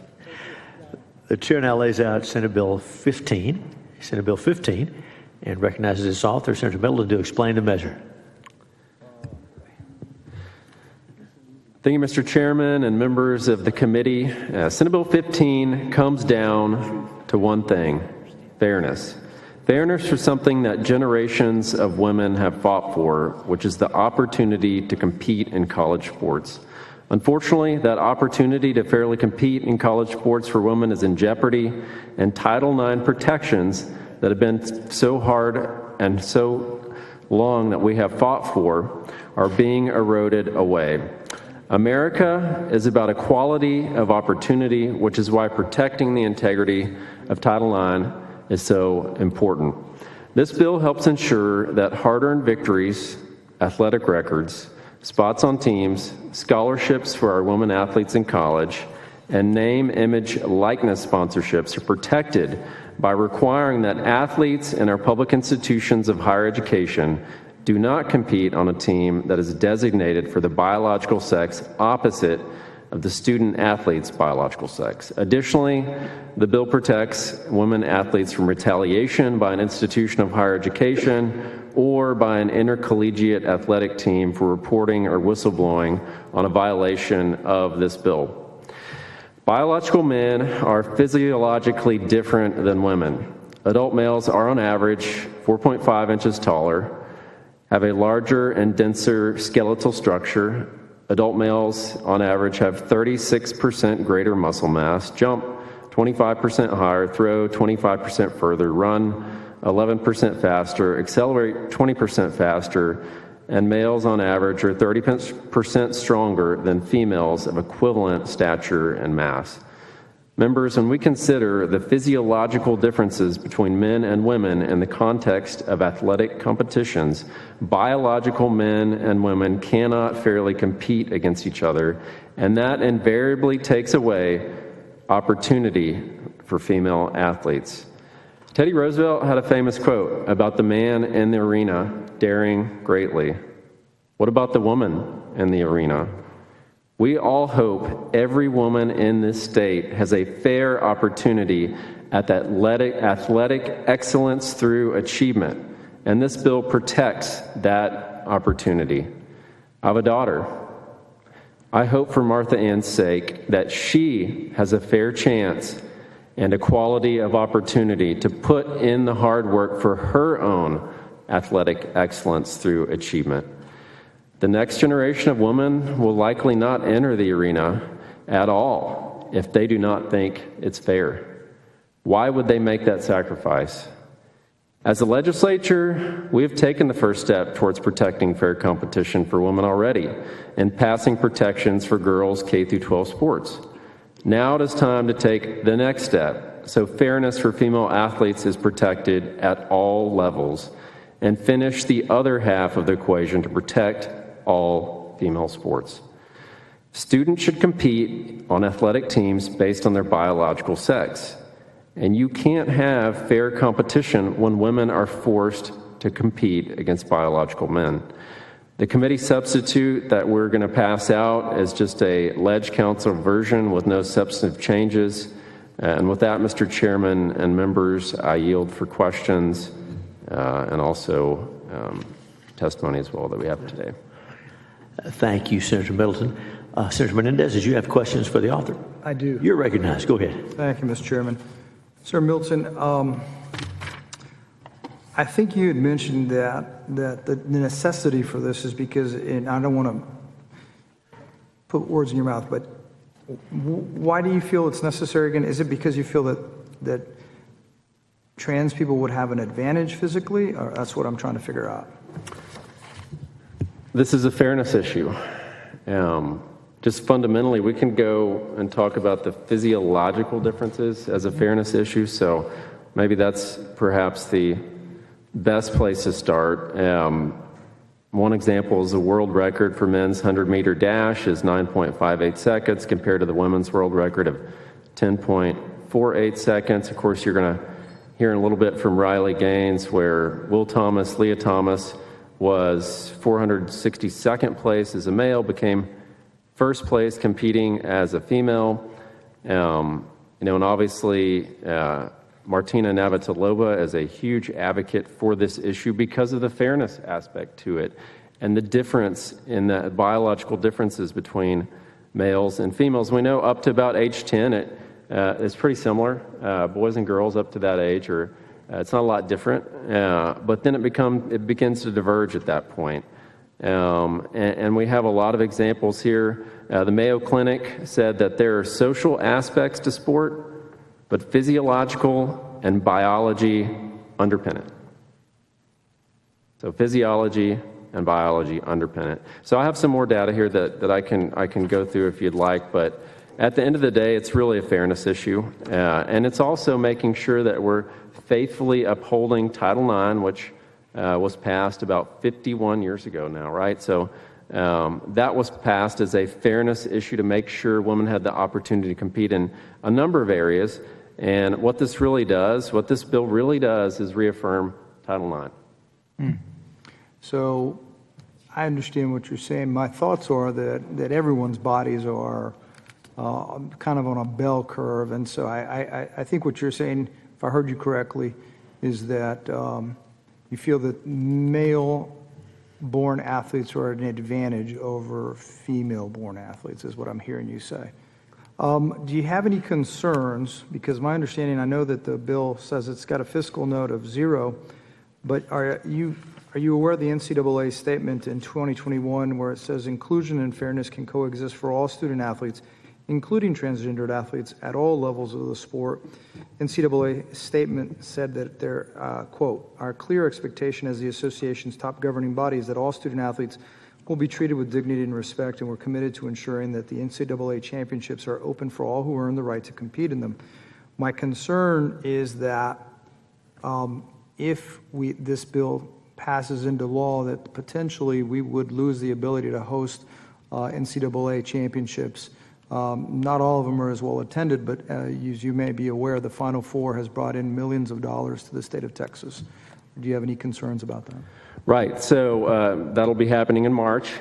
So coming up pretty soon. And obviously the NCAA was aware that this was going to be a big priority of the Texas legislature. And we have 14 states that have passed a bill similar to this, of course not exactly like this, including our neighbors to the north, Oklahoma, and our neighbor to the east, Louisiana.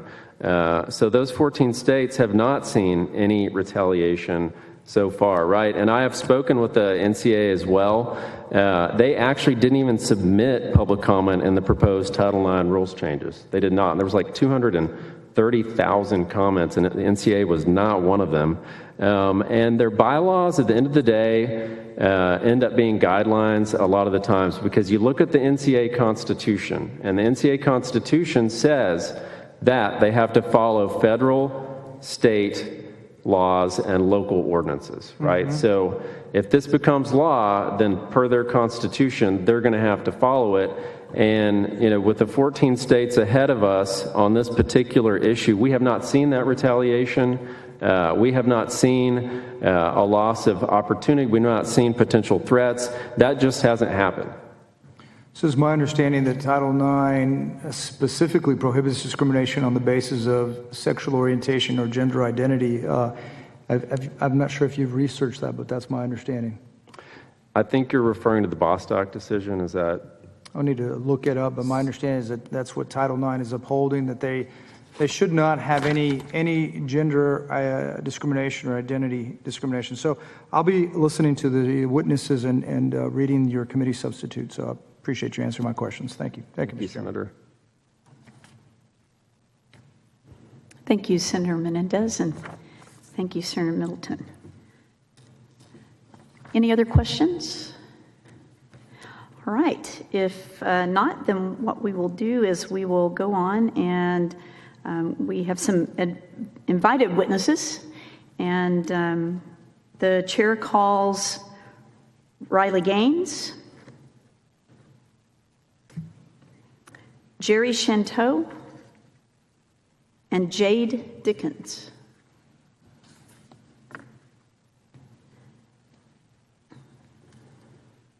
Appreciate all of you being here. Go on and have a seat.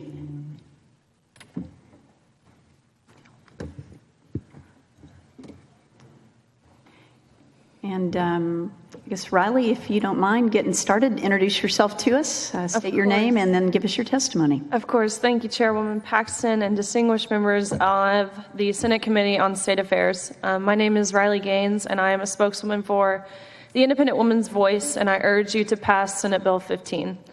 I recently graduated from the University of Kentucky, where I was a student and a member of University of Kentucky's women's swim and dive team. I proudly finished my career as a 12-time NCAA All-American, a 5-time SEC champion, an SEC record in the 200 butterfly, making me one of the fastest Americans of all time, and a 2-time Olympic trail qualifier. But all of that to say that being successful at an elite level is far from easy, and it's a lifelong journey. It's impossible to put into words the amount of time and the dedication and the sacrifices that I've made. I started swimming when I was 4, so I've spent 18 years of my life achieving maximum performance in my sport, which is not unique to just myself when competing at the collegiate level. On March 17th of 2022, my teammates and I, as well as female swimmers from universities around the country, were forced to compete against biological male Leah Thomas. Thomas was allowed to compete in the women's division after competing at the University of Pennsylvania's men's swim team for 3 years prior. The first day of competition, we watched on the side of the pool as Thomas swam to a national title in the 500 freestyle, beating out the most impressive and accomplished female swimmers, including many U.S. Olympians and American record holders, by body lengths at that. And I think it's important to mention, like Senator Middleton said, Thomas was ranked 462nd at best the year before in the men's division. That next day, Thomas and I raced in the 200-yard freestyle, which almost impossibly enough resulted in a tie. We went the exact same time down to the 100th of a second. And so having only one trophy, the NCAA handed the trophy to Thomas and told me I had to go home empty-handed because Leah had to hold the trophy for photo purposes. I felt betrayed and belittled, and like my efforts and the sacrifices that I had made had been reduced to a photo op to validate the identity and the feelings of a male. But my feelings did not matter. But that is not all.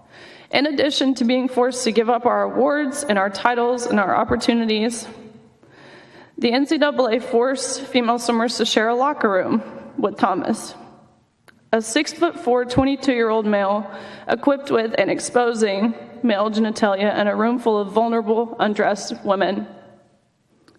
Let me be clear. We were not forewarned about this arrangement. We did not give our consent, and we were not asked for our consent. And if nothing else, I truly hope you can see how this is a violation of our right to privacy and how some of us have felt uncomfortable, awkward, embarrassed, and even traumatized by this experience. Of course, Title IX was enacted to end discrimination on the basis of sex within colleges and universities, but by allowing Thomas to displace female athletes in the pool and on the podium, the NCAA intentionally and explicitly discriminated on the basis of sex.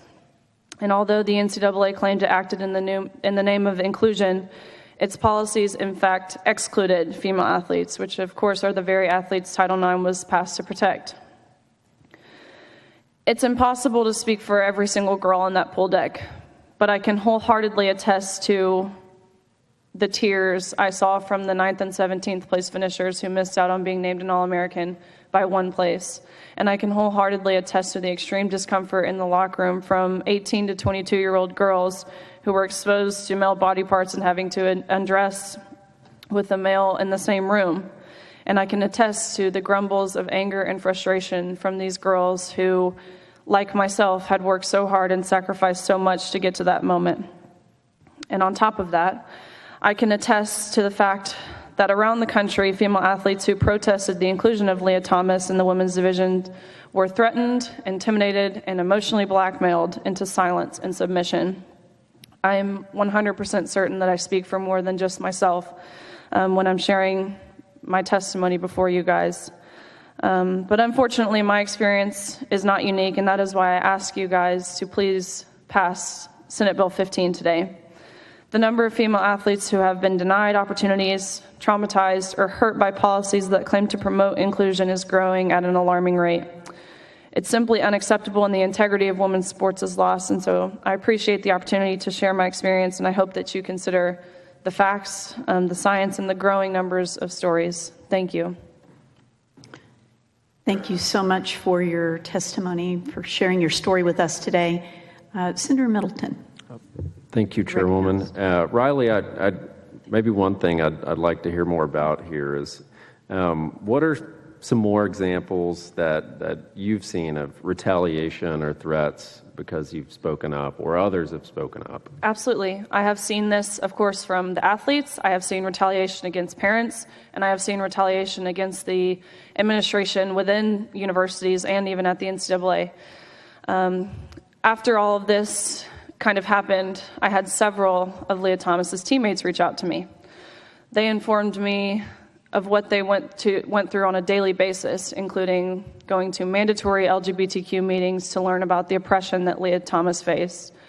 When they were concerned about the locker room aspect, they sent an email to their administration, and I swear I have a screenshot of their response. The administration responded with, "If you feel uncomfortable seeing male genitalia, here are some counseling resources that you should seek." And then again, were referred to the campus LGBTQ Education Center to educate themselves. They were told that they were not allowed to take a stance because the school has taken their stance for them. They were told, "You will never get into grad school, you will never get a job, you will lose your friends, you will not have the ability to continue playing on this team if you speak out." And that, again, is happening across the nation from girls in my same position, which is why there are so few of us who are willing to really use our voice. In regards to the parents, I have so many parents reach out to me who say, "I support you privately, but I have a corporate job, and I'm told I can't publicly share my support." Within the administration, I actually went down to San Antonio for the NCAA convention where they announced their 2022 NCAA Woman of the Year, to which I was nominated for. But it was not exclusive to just women being nominated for Woman of the Year, because Leah Thomas was also nominated. And so actually we bought a booth inside the convention center where athletic directors were able to walk by, and every single athletic director who walked by said, "Hey, thank you for doing what you're doing. You know, we can't publicly support you, but keep fighting." Even the president of the NCAA himself, Mark Emmert, approached me and said, "Keep fighting, you know, we need you to keep going," which is ironic because he is the one we are fighting against. I had the meet occurred at Georgia Tech, and so I actually had one of the host reps of the meet at Georgia Tech reach out to me and share with me some emails that they got from the NCAA before the competition was allowed, stating that they were not allowed to share how they felt publicly, whether it was for in support or against allowing trans athletes to compete with women. So I'm seeing this on all levels, parents, athletes, and within the administration.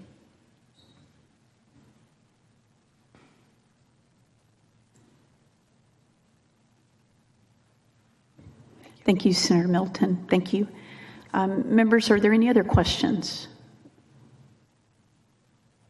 All right, if not, thank you for your testimony. And if you need to go, my understanding is you might have somewhere you need to head to, but you're welcome to stay until the panel's over.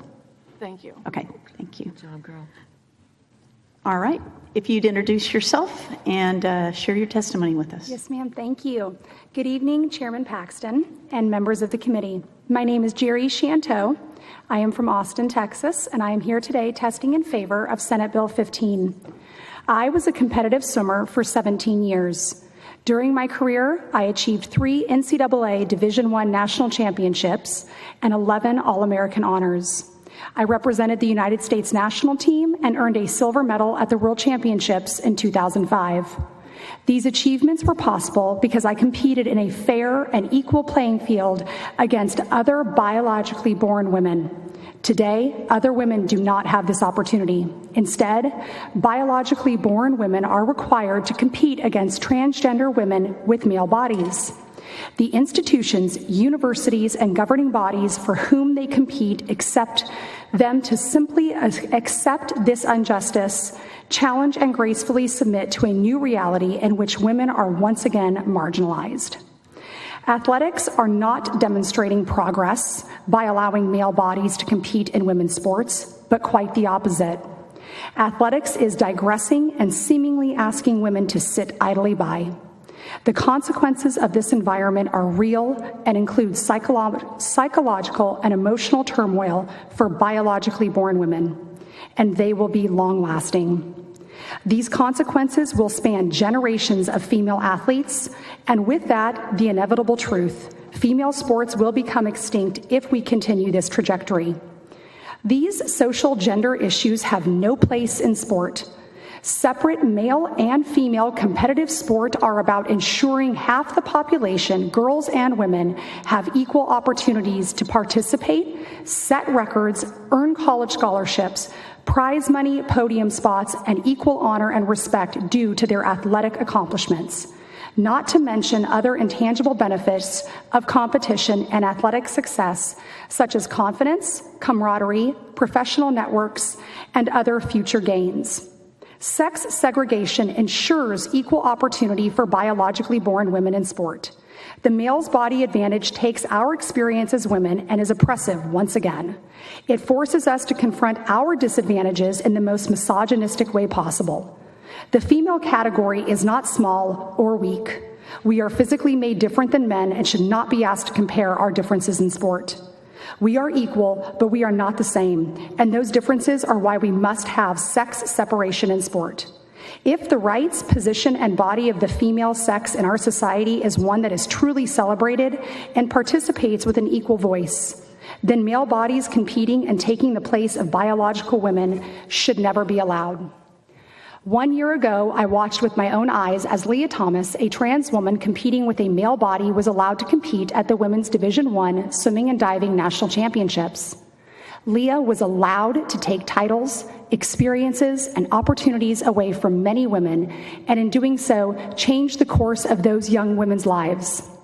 Just last month, a male-bodied diver took the place of a female-born athlete at Women's NCAA Qualifying Conference Championship Final, therefore excluding women from recognition they had earned and denying them the experience to compete at NCAAs.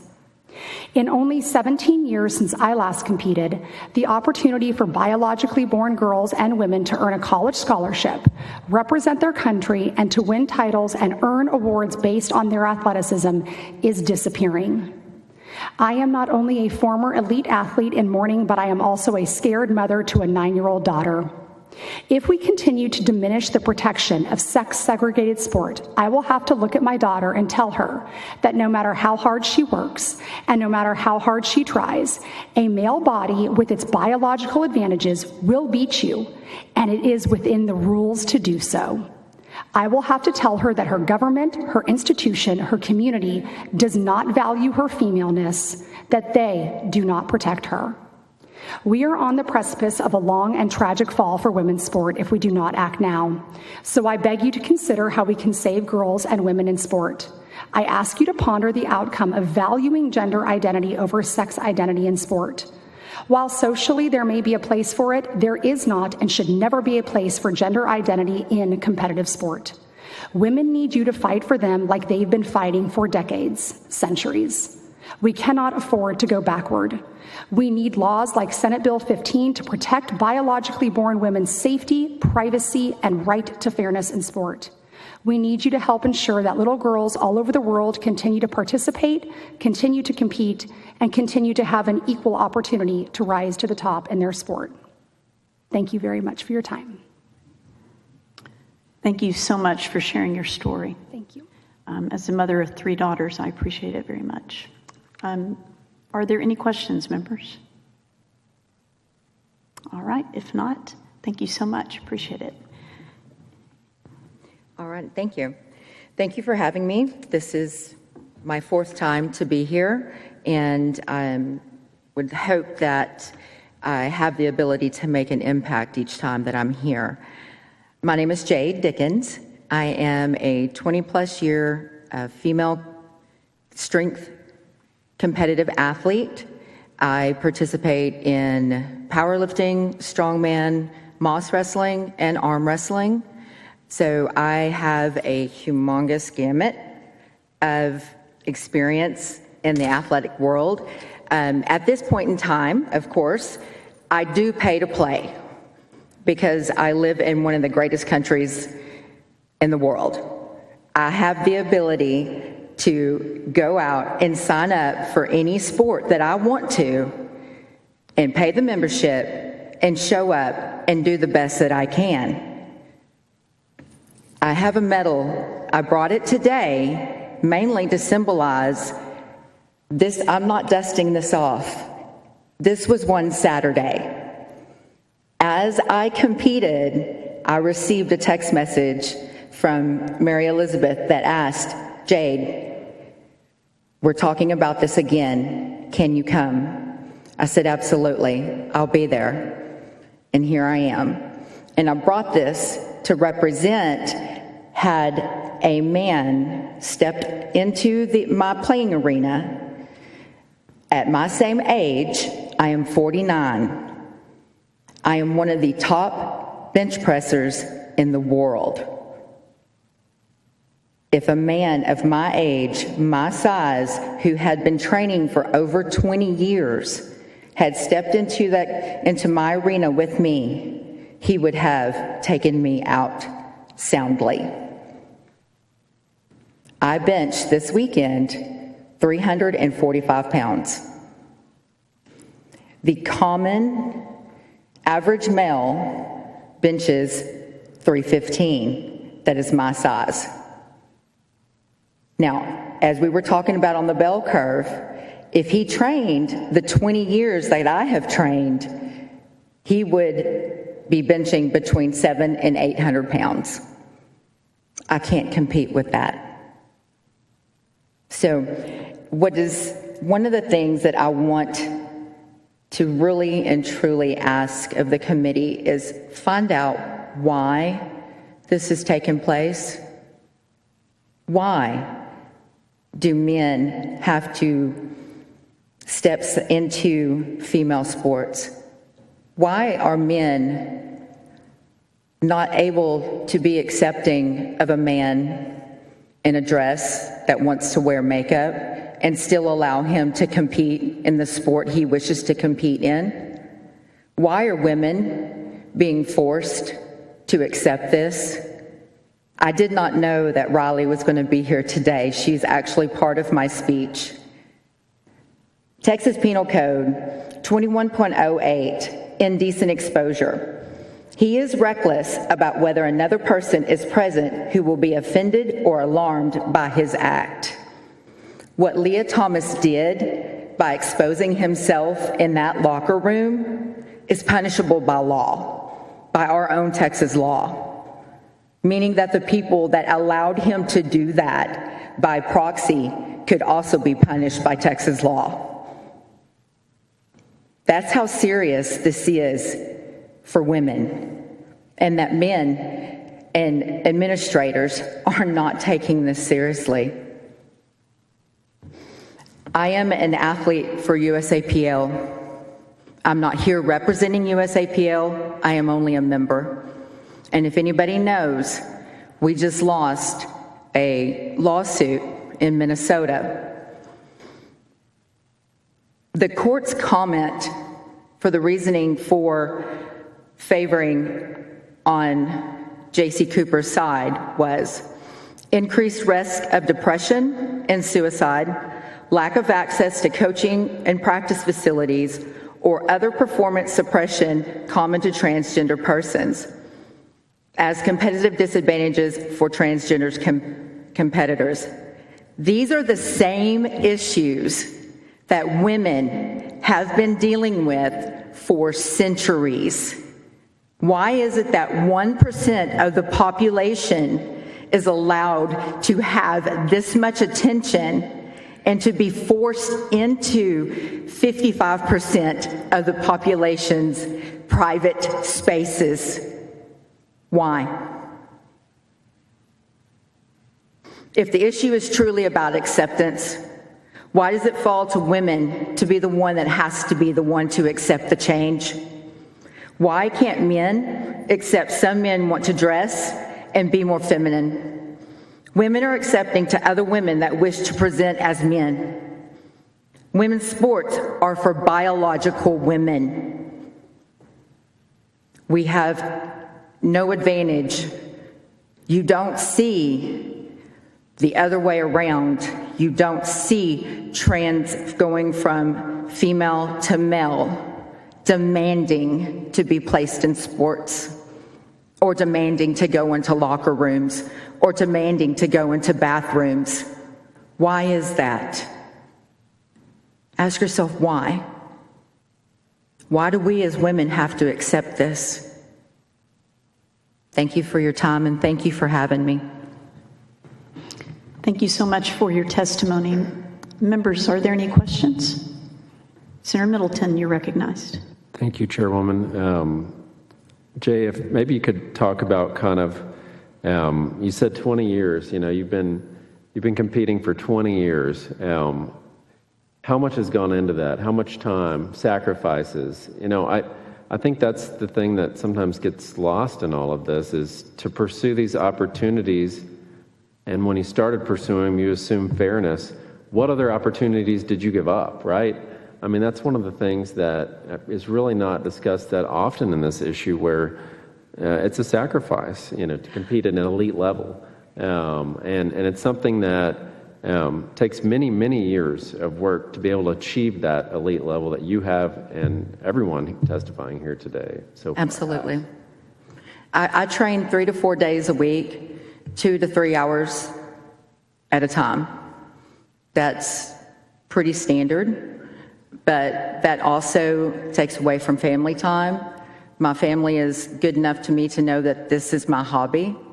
I've actually declined promotions because I knew that a promotion would mean more time spent at work, and that would mean less time in the gym and less time with my family.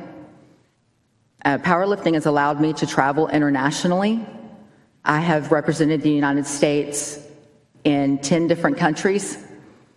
I've been able to expose my whole family to different cultures, to different ways of the world, just because of my hobby. Not because of my work or my career, but because of my hobby. And it's something that I truly love and don't ever plan on stopping.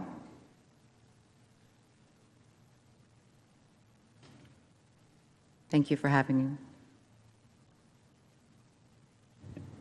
Well, thank you, Senator Middleton, for your question. Thank you both so much for coming to share your story with us. All right, thank you. Thank you. Those are our invited witnesses. So the chair will now open public testimony on Senate Bill 15. And the chair calls Jana Long, Mary Smith,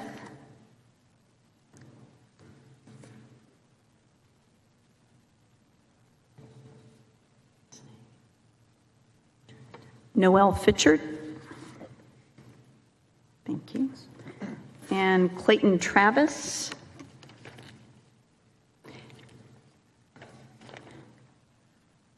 and Angela Martinez.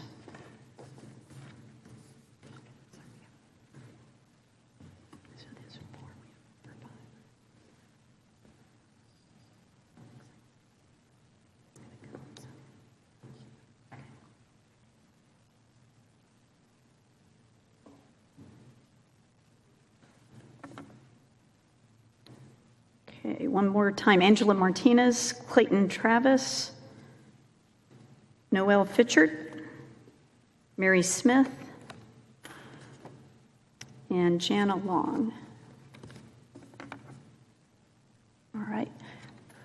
Why don't you go on and get started? Well, let me just ask your name first. My name is Noelle Fitchett. Okay, Noelle, if you don't mind holding just a second, I'm going to go on and call some other folks. The chair calls Cindy Castilla, Ash Hall, Liz Case Pickens, and Thomas Shinbean.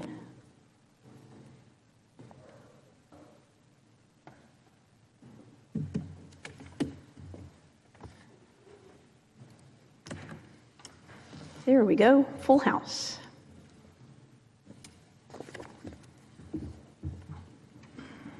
you all for coming and for staying. Appreciate you being here and look forward to hearing your testimony. We'll start on this side, and if you'll state your name for the record and give us your testimony, please. Sure. Let me pass that out then. Okay. Great. Thanks for having me. My name is Ash Hall. I am against the bill. I represent myself and the ACLU of Texas. Last session, after 3 failed attempts, the legislature debated and passed House Bill 25, an anti-trans law that also purported to save women's sports. And rather like this bill, instead of saving women's sports, the law guaranteed that basically 1% of the population couldn't participate in school sports. And apparently that wasn't enough for people, so we are back here again. So I want to outline the worst impact of that law and the debates leading up to it, since the effects of our debate here and on this bill will likely be very similar. That impact being the mental health of transgender Texas youth and indeed LGBTQ youth in this state as a whole. So the Trevor Project, an LGBTQ plus suicide prevention organization, surveyed LGBTQ plus Texas youth in 2022, right after session, and found that 47% of them seriously considered suicide in the past year. 72% experienced symptoms of anxiety, 59% experienced symptoms of depression, and 86% of them reported that recent politics negatively impacted their well-being. And I bring that up because I've heard this body comfort itself before with the notion that there's no blood on its hands with regards to bill like SB 15 or the entire slew of bills we have targeting transgender Texans' ability to participate in everyday life.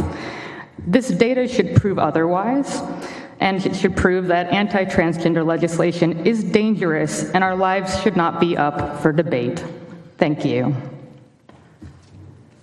Thank you for your testimony. State your name and give us your testimony, please. Hi, my name is Noelle Fitchett. I would like to thank Senator Mays Middleton for presenting SB 15 and for the opportunity to appear before you today. My name is Noelle Fitchett, and I'm a former athlete, Texas A&M graduate student, and an ambassador for Young Women for America, a project of Concerned Women for America, the nation's largest public policy women's organization. Over these past few years, I've witnessed the injustice towards women in our sports and the increasing effort to erase women and the opportunities we have desperately fought to receive. As a former high school soccer player and competitive dancer, I'm thankful for the current Texas law that protects girls' sports by ensuring biological males cannot compete on female teams in K-12 education.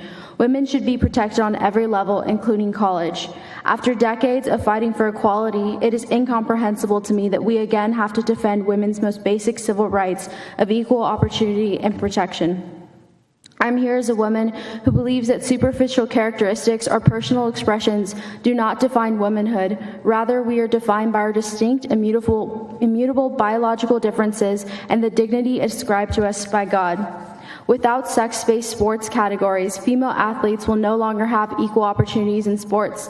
Men are faster, have larger hearts, lungs, increased muscle mass and strength, stronger bones, different skeletal structures, and are inherently more competitive and aggressive.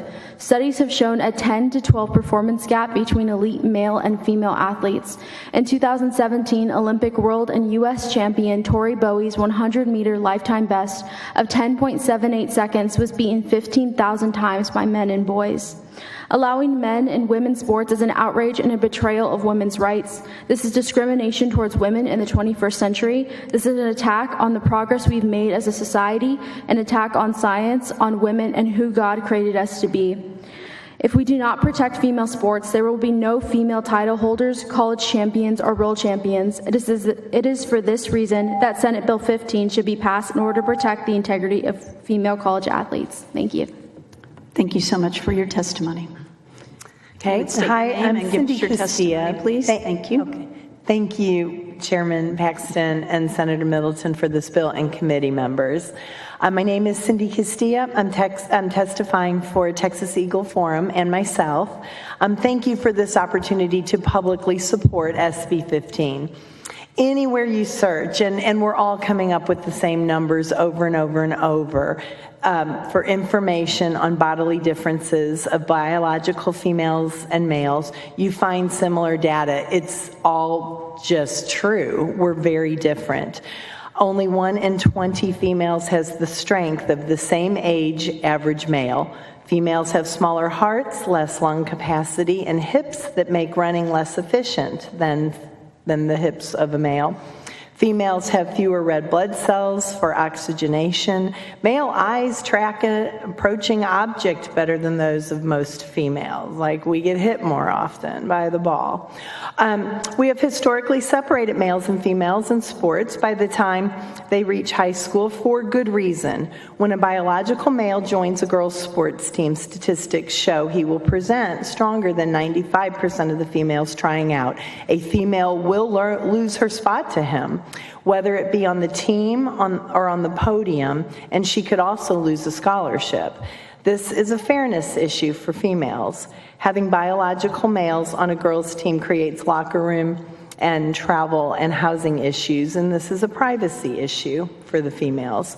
Thank you for supporting safety, fairness, and privacy for females who participate in collegiate sports. Thank you. Thank you so much for your testimony. If you'd state your name and then give us your testimony, please. Good evening. I'm Liz Case Pickens, and I am in support of SB 15. This is my 7th hearing on this issue, and I've listened to a lot of experts testify about the differences between males and females.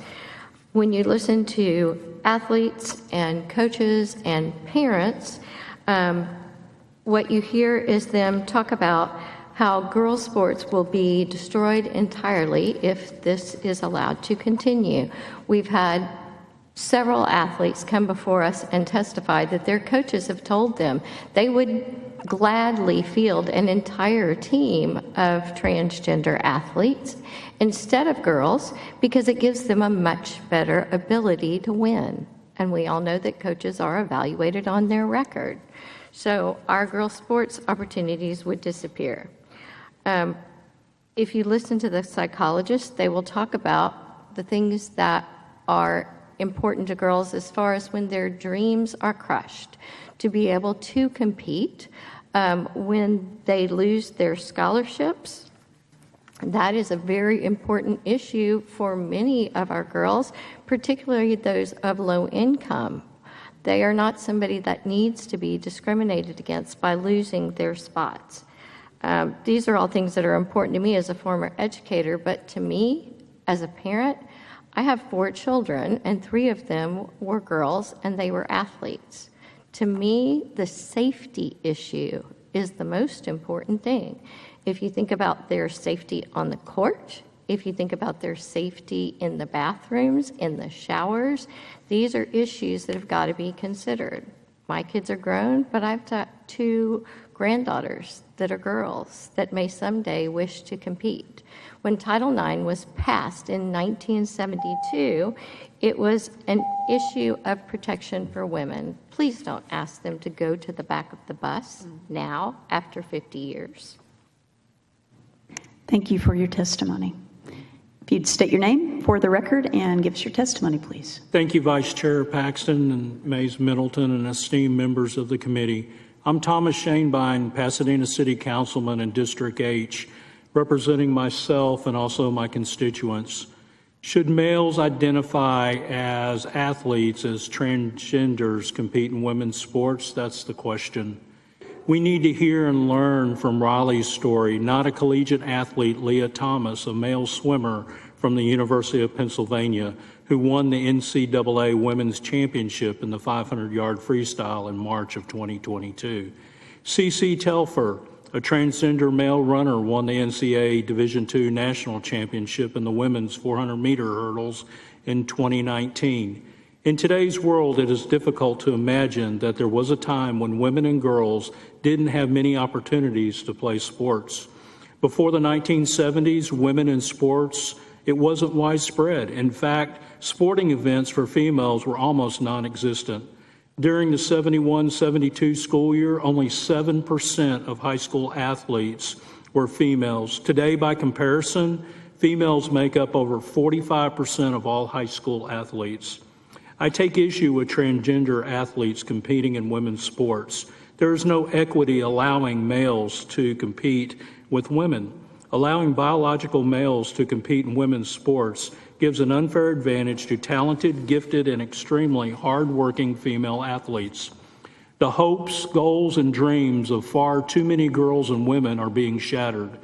The whole reason sports have always been separated by biological sex is because of the obvious, undeniable, significant physical differences between men and women. The truth is, males are built differently than females. Men have a physical advantage after their bodies go through puberty, which makes competing against women unfair and also dangerous. When we allow biological males to compete against biological females, these differences give transgenders athletes an unfair advantage that biological girls and women simply can't overcome.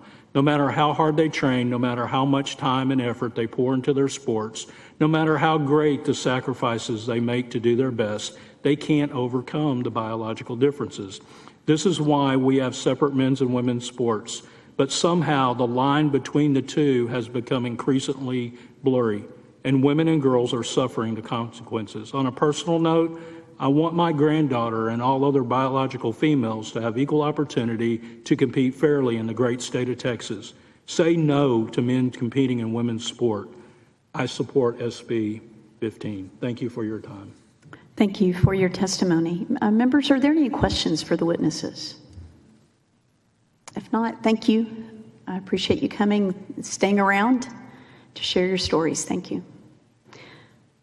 All right. The chair calls Jacqueline Murphy, Susanna Carranza, Darren Keys, Fran Rhodes, and Karen Marshall.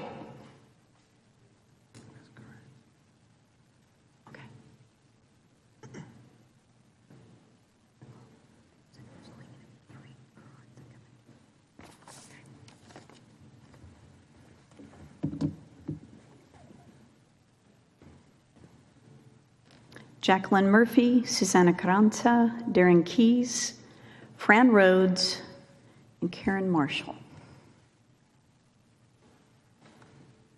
3 out of 5 ain't bad. No, 4 out of 5, actually. And I think I may call one more.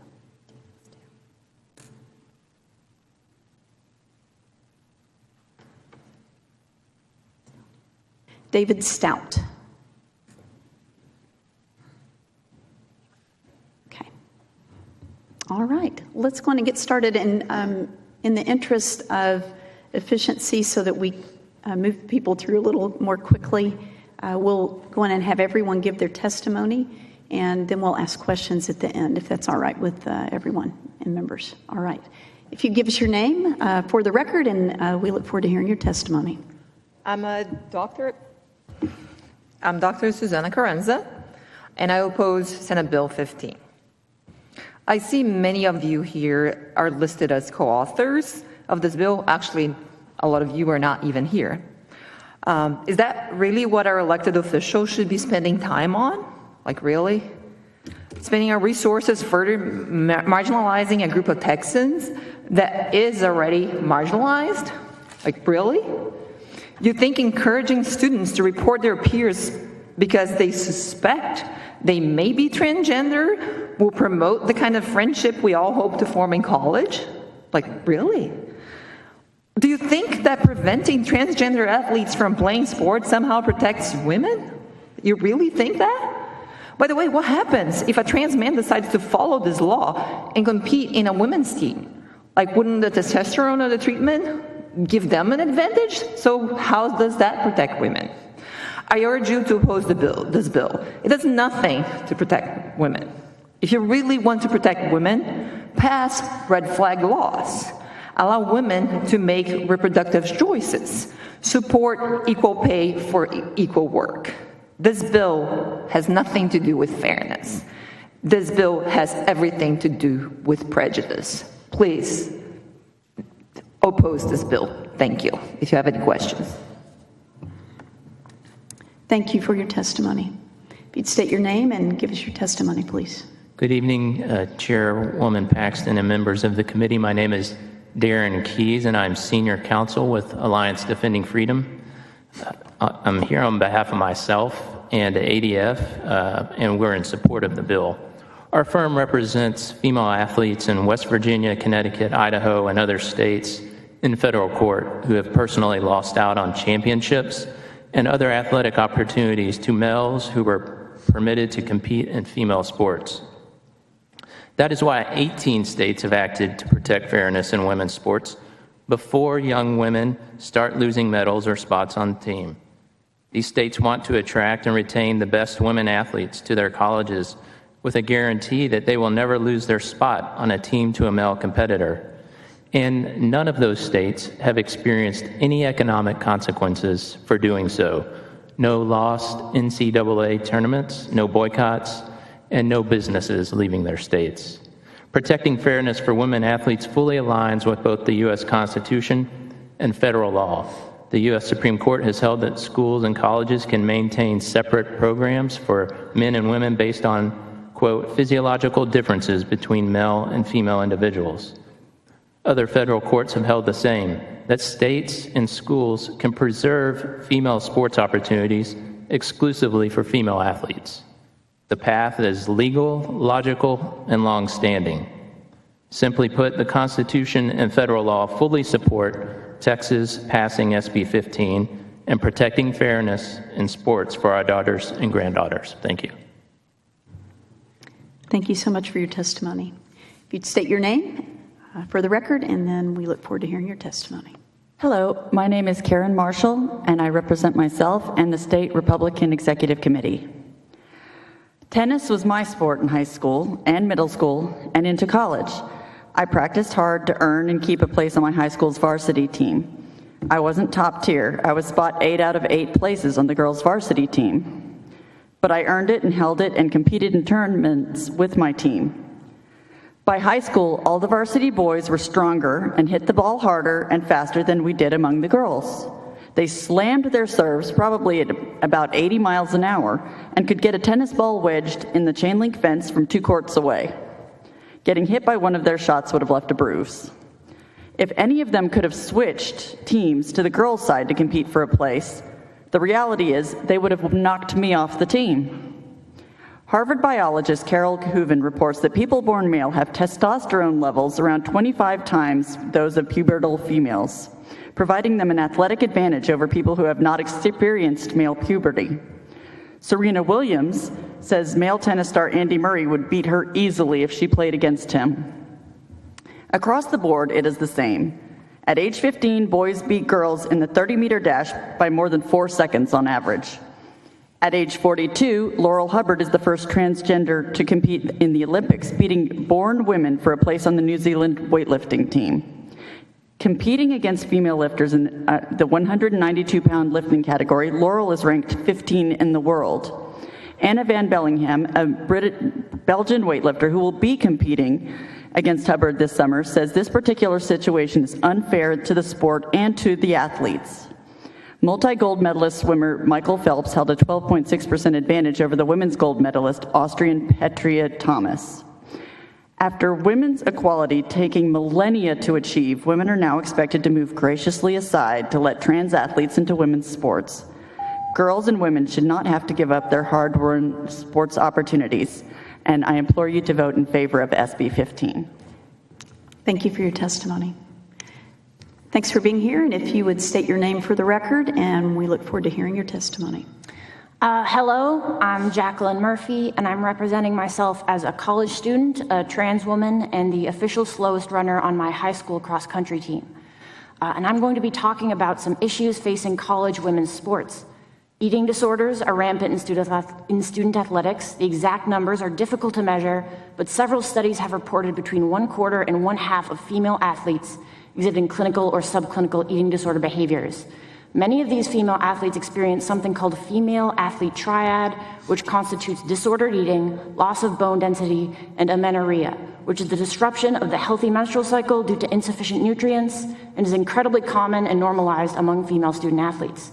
I personally know several who have experienced it. Amenorrhea puts female athletes at a high risk of stress fracture, osteoporosis, and chronic injury. In addition to health issues, female athletes receive less than 30% of NIL deals, resulting in a significant pay gap. And even when not making money, student athletes report extremely high rates of abuse and harassment from authority figures on campus. This bill, which is in no doubt being pushed under the guise of protecting women's sports, accomplishes nothing for college sports and is aimed at making trans people feel unsafe in public life. There are almost no trans individuals playing at the college level. A few examples have been named here, mainly Leah Thomas, who herself tied with Riley and has lost frequently. And even if trans people are playing in college, they are subject to strict NCAA regulations, ensuring fair play without the needless overreach of state government. Trans people are required to take extensive courses of hormone therapy that essentially eliminate the biological advantages mentioned by Senator Middleton and others. Trans athletes are a non-issue, and if this committee prioritizes this bill over the real massive issues facing collegiate athletes, you do not care about protecting women's sports, you care about hurting trans people as part of a disgusting ideological agenda. Thank you. Thank you for your testimony. If you would state your name and give us your testimony, please. Good evening, Chairman and members. My name is David Stout. I'm an El Paso County Commissioner. I was here to testify on the bill that we just heard earlier, but I felt that I would be remiss if I did not put my 2 cents in on this bill as well. I'm here representing myself and the constituents of Precinct 2 in El Paso County, and I'm testifying against SB 15. El Paso, like the communities you all represent, is not immune to the hate and discrimination that the LGBTQIA plus community faces. Much of that hate and discrimination is specifically aimed at my transgender constituents. No constituent of any of us should suffer from random acts of violence driven by fear and intolerance. No constituent should be the subject of state-sponsored discrimination. Texas leads the nation in transgender murders. Let me repeat that. The state leads the nation in transgender murders. Where are the bills that address those issues? Where are the bills that address accurate, science-based public education that is essential to understanding sexuality and gender and biology? Statistically, transgender individuals make up a very small percentage of the population, and as we've heard, also make up a very small percentage of individuals who are playing sports. Why are we spending such precious legislative time on this? Really, I think the question answers itself. Let's be real. This bill furthers the discrimination already felt by transgender individuals. It's hard enough to get through adolescence and young adulthood, and putting a target on a young person's back, I think it is just difficult for me to understand. I'll say it again, Texas leads in transgender murders. According to a January report from the Trevor Project, the National LGBTQ Youth Suicide Prevention Organization, we've heard earlier as well, 71% of LGBTQ youth said that debates over bills like this affect how they negatively impact their mental health. And 86% of transgender youth reported negative mental health repercussions from such legislation. The mental health of all members of our communities should matter to all of us. This bill furthers that damaging framework, one of intolerance and discrimination instead of love and acceptance. This community needs our support, not our hate. This community deserves dignity and respect, not this attempt to marginalize and discriminate. Thank you. Thank you for your testimony. Members, are there any questions for the witnesses?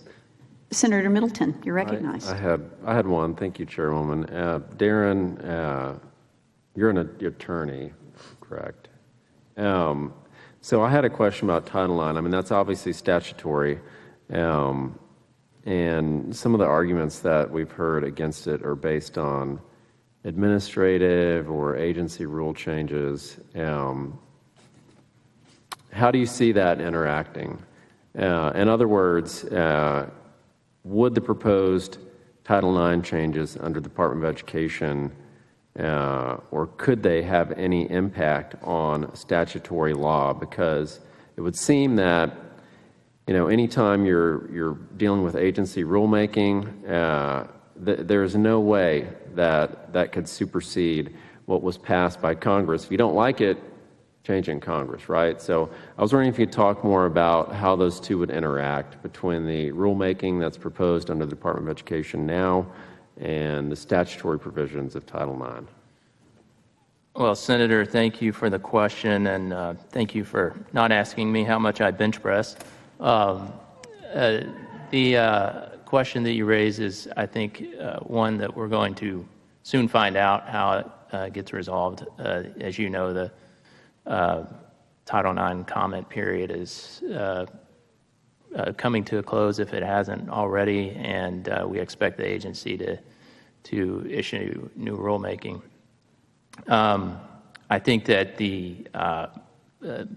what I would anticipate seeing is, that challenged through litigation, and so we would find out how that would impact it. But I don't think that if the legislature chooses to pass this bill that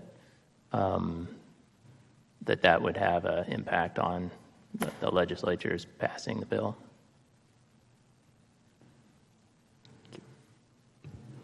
Thank you, Senator Middleton. Any other questions? All right. Thank you all for staying with us tonight, and appreciate you sharing your stories with us. The chair calls Trudy Meyer, Leah Hulin, Mildred Hulin, Susanna Hulin, and Josiah Hulin. And if I didn't say that right, I said it wrong 4 times. Okay. I think they are not here, so I'll continue. I'll call 4 other witnesses: Brian Klosterboer, Jonathan Sines, Robert Green, and Jennifer Evans.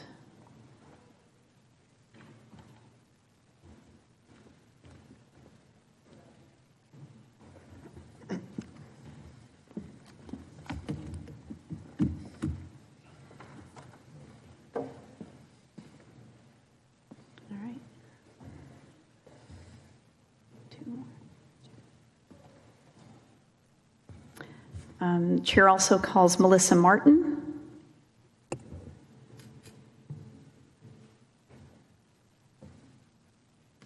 and Tony Carrillo.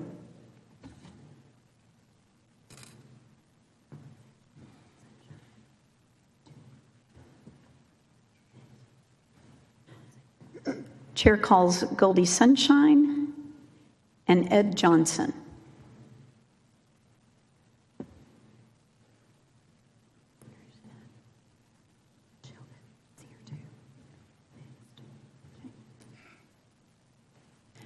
Chair calls Michelle Evans.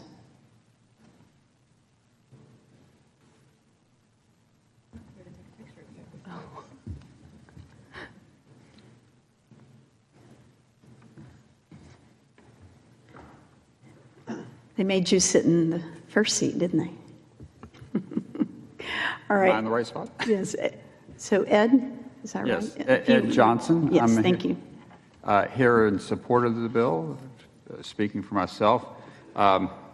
Talking about history goes back a long ways. When I was in high school, I was a swimmer. And in the Houston area, it was the powerhouse team at the time. And ended up with 7 of my high school swim mates that qualified for the Olympic swim team.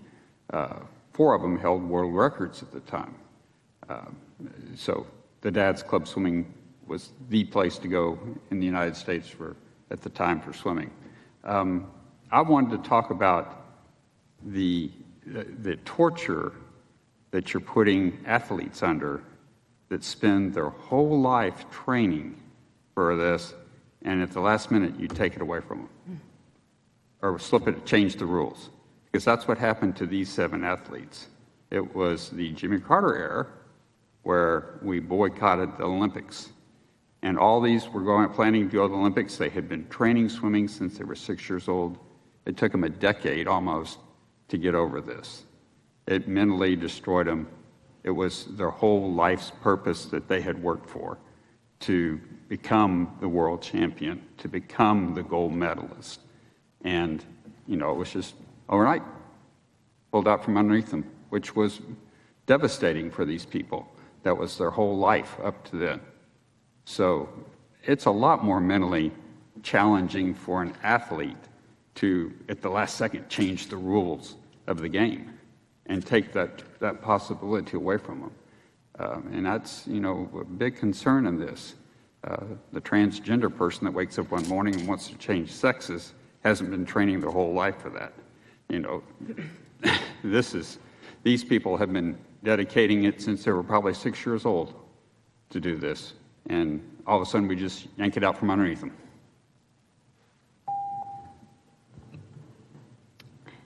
Thank you. And we have you registered for the Yes, I registered for the bill. Thank you. All right, state your name and give us your testimony, please.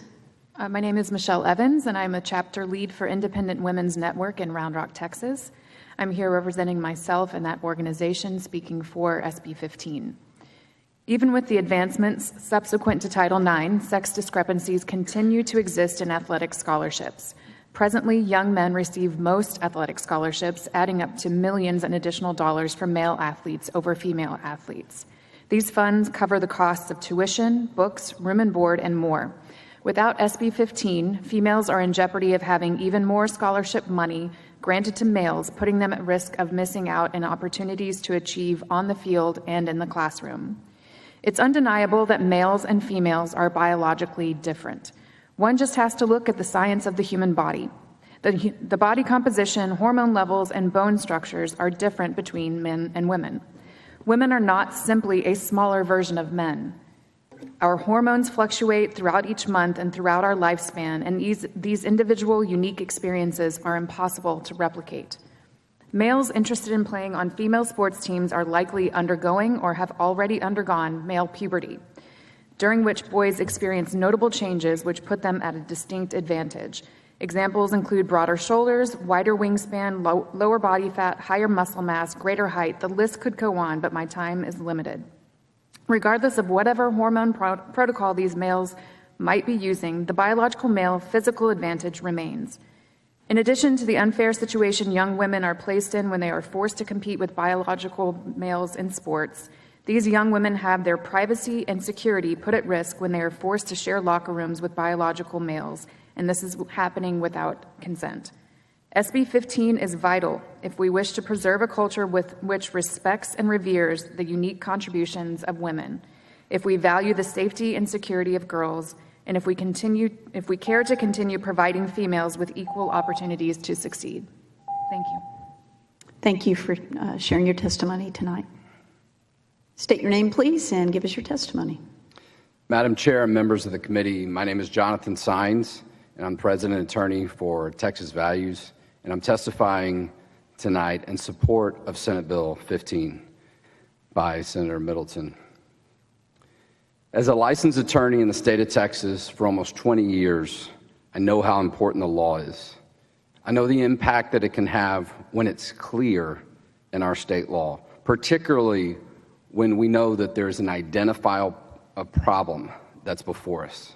That's so much a part of what this body does. This legislature is about finding solutions to legitimate problems, and the case has been made strongly that a problem exists. I also know, and I was taught in law school, that the law is a teacher. What we have in the law says something about who we are as a body of people, a country, and a state. I also know that it matters what the law says. So I want to talk a little bit about that. Let me be very clear. Title IX does not include discrimination protection for sexual orientation and gender identity.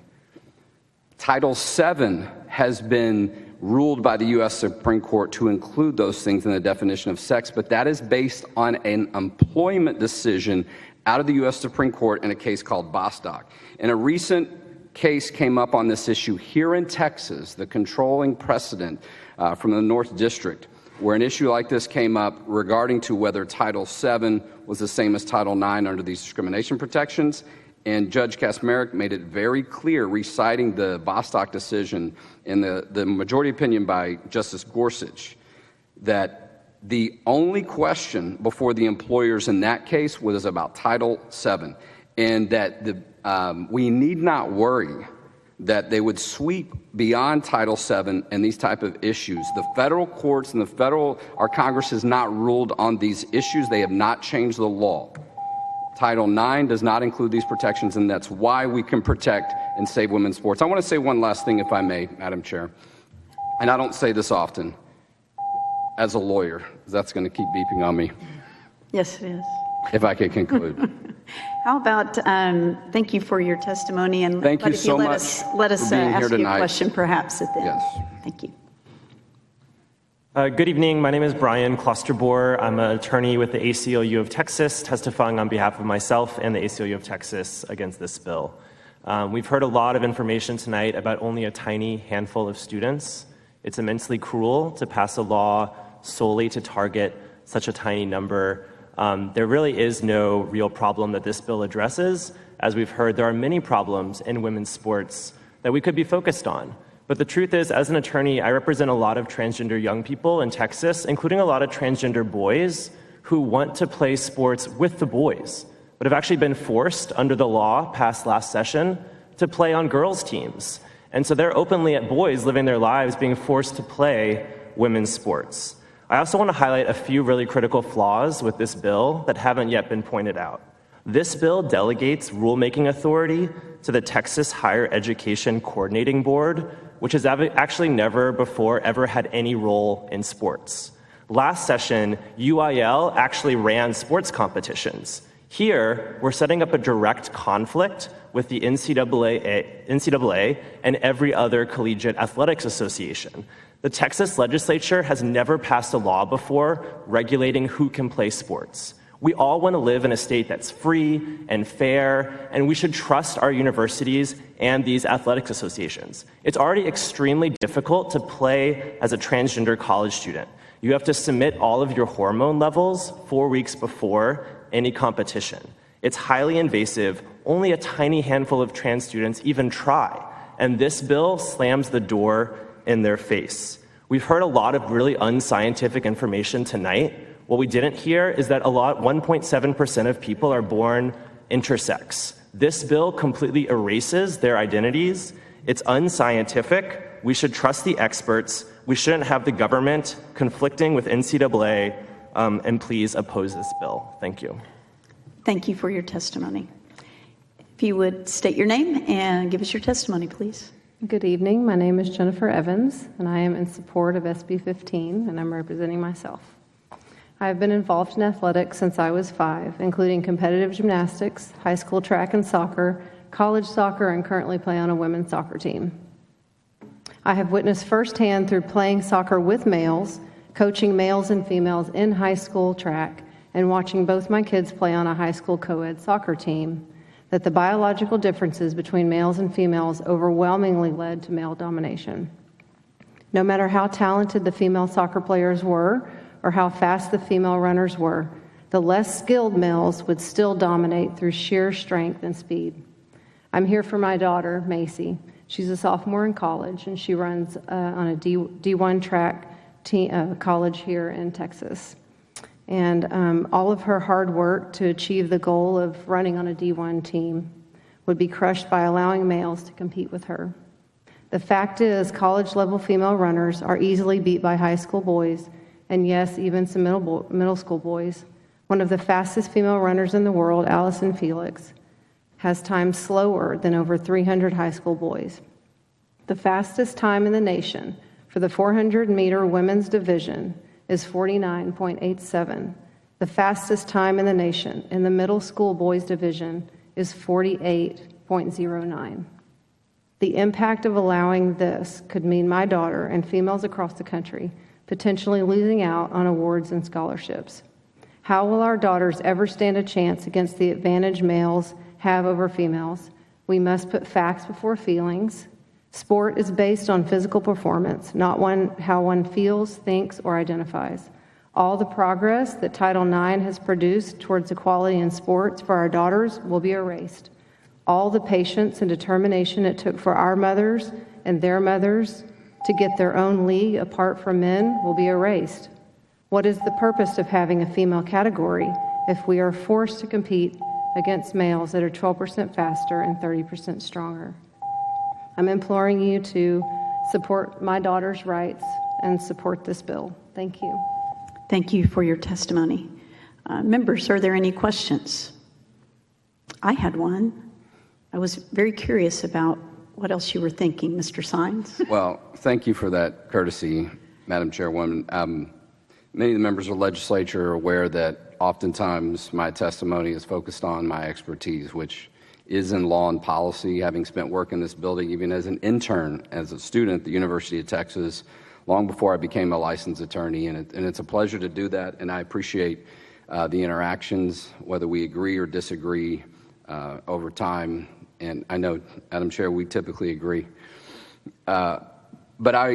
This issue is also personal for me. I have a teenage daughter who practices every day in the kitchen, in the living room, wherever she has a little bit of space. And she has made it her dream and a goal that she has now to compete at a collegiate level for dance. She's the youngest of my three. I have two boys who have had quite a bit of competitive sports career before she had her time a little bit in the sun. And her own doing, she did her own research, and she found a university in the state of Texas that many know of and is well known for competitive dance. And it's one of the few places where you can have that and have that type of prominence. And she's made it her goal to do that, to have an opportunity for that. And I've seen even the dance industry starting to move in this direction, where I think you're going to see young ladies lose opportunities and lose the ability to compete on a level playing field. She had her first competition a couple of weeks ago, and she was so excited with the team that she was in to be recognized and to stand on a podium. That's a reality. That is a part of this process, that recognition, that hours of time. And so I'm not only here supporting this Senate Bill 15 as a lawyer, but also as a father who's got a girl that I'm with every day and is a part of my family. And probably one of the best opportunities for her to advance in a college that fits her specific abilities to learn and to become successful is the opportunity that she could have in athletics. And so thank you for letting me share that. And I continue to ask you to support Senate Bill 15. Well, thank you very much for your testimony and for satisfying my curiosity as well at this late hour tonight. Thank you all for being here and sharing your stories with us. Appreciate it.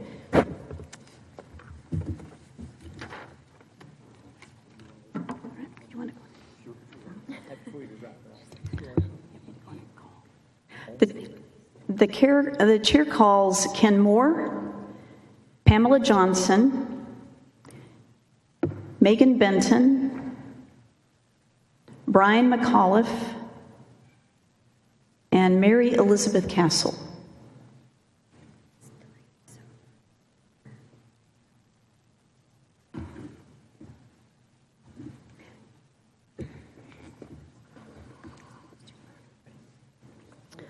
Chair calls Jonathan Covey and Sharon DeMarcis. I feel like I didn't do that right.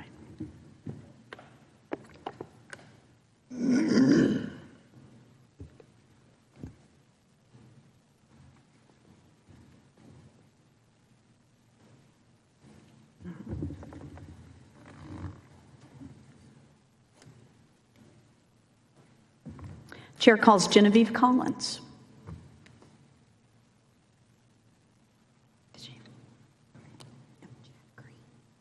Chair calls Chad Green.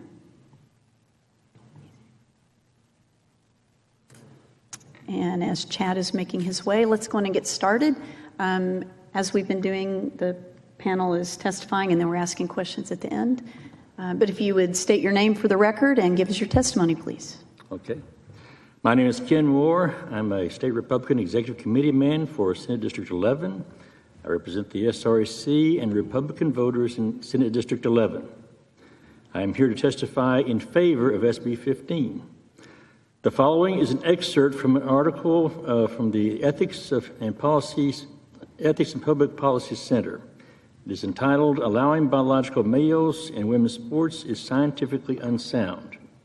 And the excerpt reads, "A recent review of 24 medical studies published in the British Journal of Sports Medicine explains the athletic advantages of XY chromosomes at the cellular level. It shows that biological males have advantages in muscle mass, lean body mass, muscle strength, and 2 measures of endurance.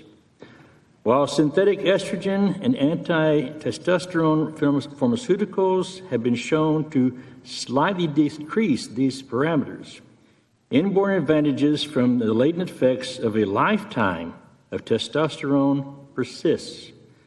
The article concludes, "Values for strength, lean body mass, and muscle area in trans women remain above those of biological women even after 36 months of hormone therapy."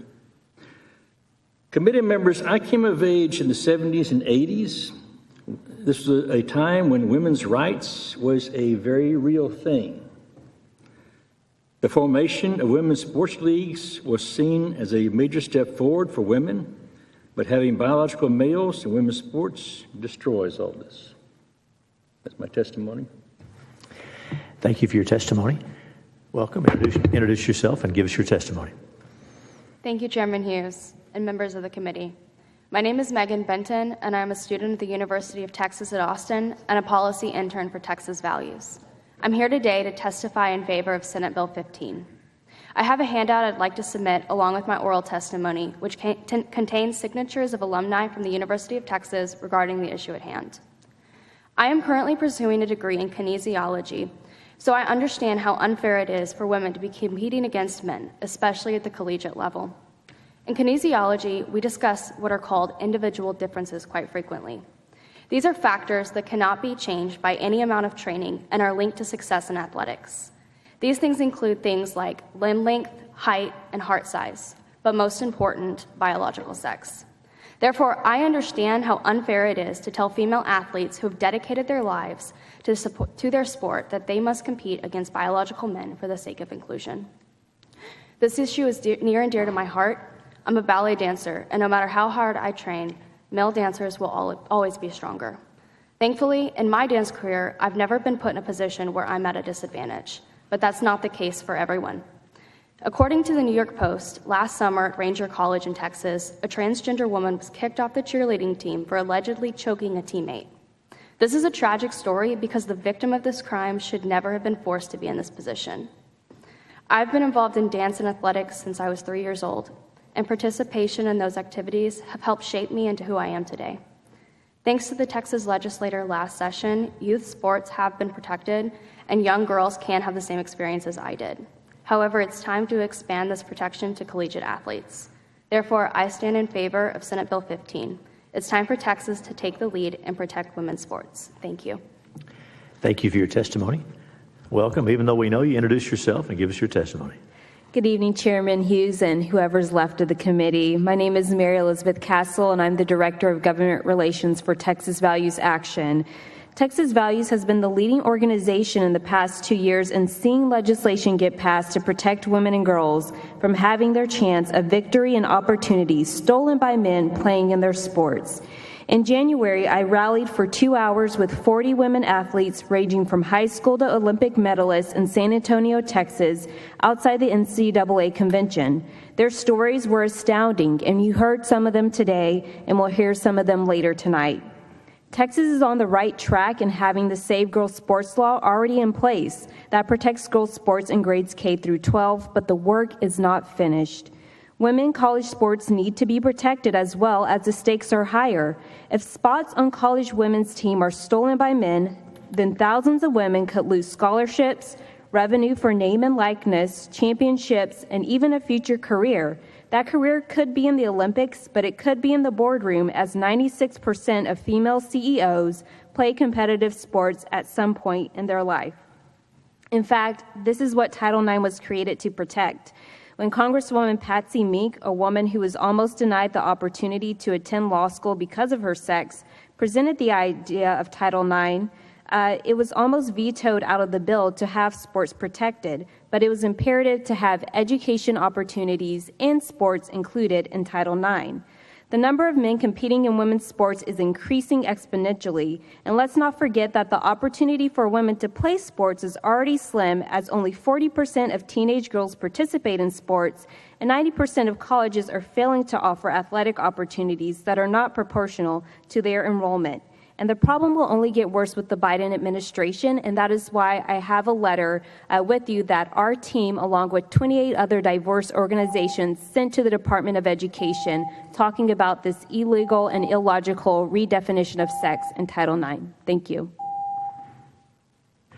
Thank you for your testimony. Welcome. Introduce yourself and give us your testimony. Mr. Chairman, my name is Jonathan Kevey. I'm the Policy Director for Texas Values.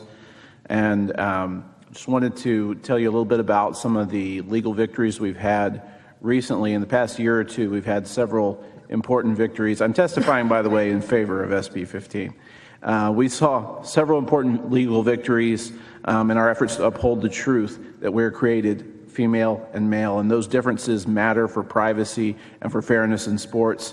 Right at the end of December last year, the 11th Circuit Court of Appeals issued a decision on Title IX. Let me read to you one of the quotes from Judge Barbara Lagoa. She said, "This appeal centers on whether discrimination based on biological sex necessarily entails discrimination based on transgender status. It does not. A policy can lawfully classify on the basis of biological sex without unlawfully discriminating on the basis of transgender status." This is exactly what Title IX does. It upholds fairness for women in sports. And as recent as November of last year, a federal district judge here in Texas, Judge Matthew Kaczmarek, ruled that Bostock does not apply to Title IX. That is current law. Any suggestion to the contrary is misinformation, and it is misunderstanding at best. And that's why the ACLU comes before the Texas Senate and shares little anecdotes and tells us that we should trust the experts like sheep instead of parsing law like they're supposed to. And I'd call that the epitome of unscientific testimony. Thanks for your testimony. Introduce yourself again and give us your testimony. Welcome back. Thank you for the time. I appreciate yours. My name is Chad Green. I'm a trustee at McKinney ISD. I'm speaking on my own behalf and the behalf of my constituents and young lady athletes in McKinney, as well as my daughter. So you've protected the young ladies in K through 12, but if there's no future, what protection is there? If they cannot continue to believe that, hey, I have an opportunity for a scholarship, what future do they have in the athletics of their choice? If they've dedicated themselves and they've gone out and done these things, then you're actually creating the victims by letting trans men come into that organization and compete with them. So I'm speaking for SB 15, and I would encourage that this bill would be approved and go through. Thank you for your testimony. Senators, any questions for the witnesses? Thank you each for being here. The chair now calls Mary Krennick, Maxie Taylor, Quinn Hong Nguyen, Nicole Ma, and Julie Ziegelman. Again, the chair calls Mary Krennick, Maxie Taylor, Kin Hong Nguyen, Nicole Ma, and Julie Ziegelman.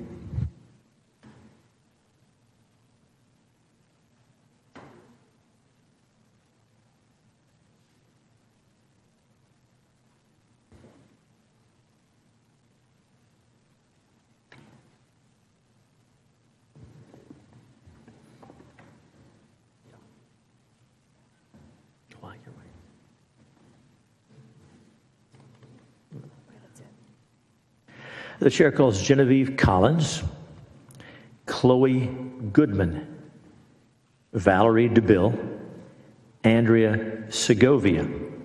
Again, the chair calls Genevieve Collins, Chloe Goodman, Valerie DeBille, Andrea Segovia.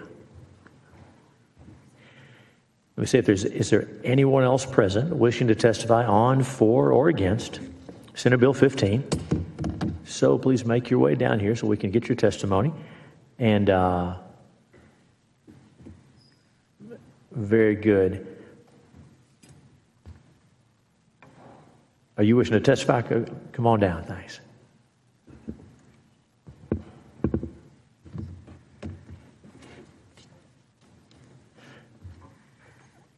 Okay, before we get started, sir, I'm going to ask you, did you already do your registration out there, or are you going to do that later? I already registered. Very good. So when we come to you, we'll make sure we got your name and make sure we want to have everything right for your testimony. Very good. So we'll begin customarily on this side. Please introduce yourself and give us your testimony. Welcome. All right. Well, good evening. Thank you, Chair and members of the committee. My name is Chloe Goodman. I am an LMSW. I have a second master's degree in public affairs, and I'm representing myself and the nonprofit Equality Texas, and I'm testifying against SB 15 because it is a targeted attack on an already vulnerable population. It denies benefits of athletics to trans and non-binary young adults, and lastly, it's entirely unnecessary. So first, it is a targeted attack on a vulnerable population. Y'all have already heard about suicide statistics for trans and other queer people, so you either care or you don't. But I will share that we know what exacerbates the risk of suicide for queer young adults, and some of them are wrapped up in this bill, including rejection and a lack of social support and affirming spaces, discrimination, and physical harm and bullying, which is the reality that trans athletes face if they're forced to perform on the opposite team of what they identify with. So secondly, it denies the benefits of participation in sports to trans and non-binary athletes. I'm not gonna lie, of all the people talking about sports here tonight, none of them made a convincing argument of why people should be involved in athletics. Because sports is not just about medals and trophies. Sports is also about community, camaraderie, establishing a network of support, mentorship. It's good for both physical and mental health. It's good for stress relief, and it boosts academic performance. So denying transgender and non-binary people a place in athletics denies them all of that, and it also cuts them out of receiving athletic scholarships. Lastly, it's entirely unnecessary. And I can tell you why if you would like me to. Yeah? Let's hear from everybody, and then we'll see if we have any questions. Thank you. Thanks for your testimony. Welcome. Introduce yourself and give us your testimony. Hi, my name is Valerie DeBille, and I'm here testifying against Senate Bill 15 on behalf of myself. I actually can elaborate on that. The NCAA has decided that they are going to align their positions with those of the IOC, the International Olympic Committee, which is to yield to the regulating body for every sport. So there are different sports have different levels of testosterone that they permit. They have different requirements. They have different things. The NCAA has a process that you have to fill out forms and submit medical. There's tons of it already. You guys are taking a hammer to something that's already been fixed with tweezers. On the subject of mental health, I would like to add that my son is 23 years old. He is transgender, and he wanted to be here today, but he didn't think he could do so without screaming. He is constantly hearing in the news about how much his state hates him and doesn't want him here and does not want him participating in life. As someone whose younger brother committed suicide 10 years ago, that is terrifying for me to hear. And every time you do this, you reinforce the idea that Texas does not want trans people to exist. You would rather they not exist than that they have a minuscule impact on women's sports, which you don't care about unless you can use it as a cudgel to beat up women, to beat up trans women. The citation of the runner earlier was a trans man who was forced to compete on the women's team. because he was biologically female. And the fact that none of the witnesses in favor of this bill have given the athletes the dignity of referring to them by their proper gender and pronouns is telling that this is not about women's sports. This is about beating up trans people and reminding them that you do not want them to exist. Also, if you're going to go out of your way to talk about the physical differences between people born male and people born female, but then also outlaw puberty blockers, which would prevent that disparity, that seems pretty ridiculous. Thanks for your testimony. Welcome, introduce yourself, and give us your testimony. This initially said afternoon, but it's like nighttime now. So good night, Chairman Hughes and members of the committee. My name's Adri Bettis. I was born and raised in El Paso, Texas, and now I live here in Austin, and I'm testifying on behalf of myself against SB 15. When I was a kid, the only thing that I wanted to grow up to be was someone that helped people. And one of the ways that you can do that is being an elected official. So you can imagine my disappointment when I grow up to have to come here year after year since 2017 to urge you to stop caring so much about what genitals transgender people have. It's kind of weird, honestly. Respectfully, I think that there's so much more that goes into being a person. It is disappointing to me that you use that power, that privilege, and that gift to perpetuate hate and heighten the levels of discrimination and outright violence that transgender children and adults like myself face daily. Here's the thing, this bill is not about safety or fair competition. If it were, we would be having a genuine conversation about what that could look like for all people and for all bodies. And I assure you that categorically banning transgender people from participating is not a fair solution. You've made a villain out of a handful of transgender athletes in the country, none of them in Texas, while other real issues that impact Texans go unaddressed. All this does is stoke fear and hate to fuel your base into worrying about something that does not affect them. Transgender people deserve respect, and we deserve to be talked about like human beings, not as villains in your stories. If this is about saving women's sports, why don't you use the budget surplus to fund women's sports in Texas? If this is not about targeting transgender people, why won't you pass a bill that protects me from discrimination? No matter how hateful your rhetoric, I will continue to show up. I will continue to exist. And I will continue to find joy and fight back for my community. I truly think I'm the only transgender person in this building right now. No matter how hateful, we are not here to hurt you, and we just want to exist. And we deserve to have dreams. We deserve to play sports. We deserve to exist in public life. We deserve to be protected, and we deserve to find joy. Well, thanks for your testimony. And if you will, make sure, will you check in with Ms. Babb and make sure we have your record of your testimony to make sure it's in the system right. We want to make sure it's all on the record. Thank you. Welcome. Introduce yourself and give us your testimony. Hello, my name is Andrea Segovia. I'm here representing myself. I'm also the Senior Policy Advisor at the Transgender Education Network of Texas, the largest trans-led, trans-focused policy org here in the state of Texas. I'm here in opposition of SB 15. I think it's important to state that the NCAA already has policies in regards to trans and gender expansive athletes. The NCAA is comprised of experts on how to govern their sports for all collegiate athletes across the country, not just in Texas. I know one thing that we tend to agree on is the importance of small government and people's personal freedoms. So I'm unsure how stopping athletes from representing their schools, their state, is in line with those beliefs. This bill will continue to hurt Texans in being discriminatory towards a group of young people who are already playing by all of the rules set forth by the NCAA and doing nothing to cause this harm.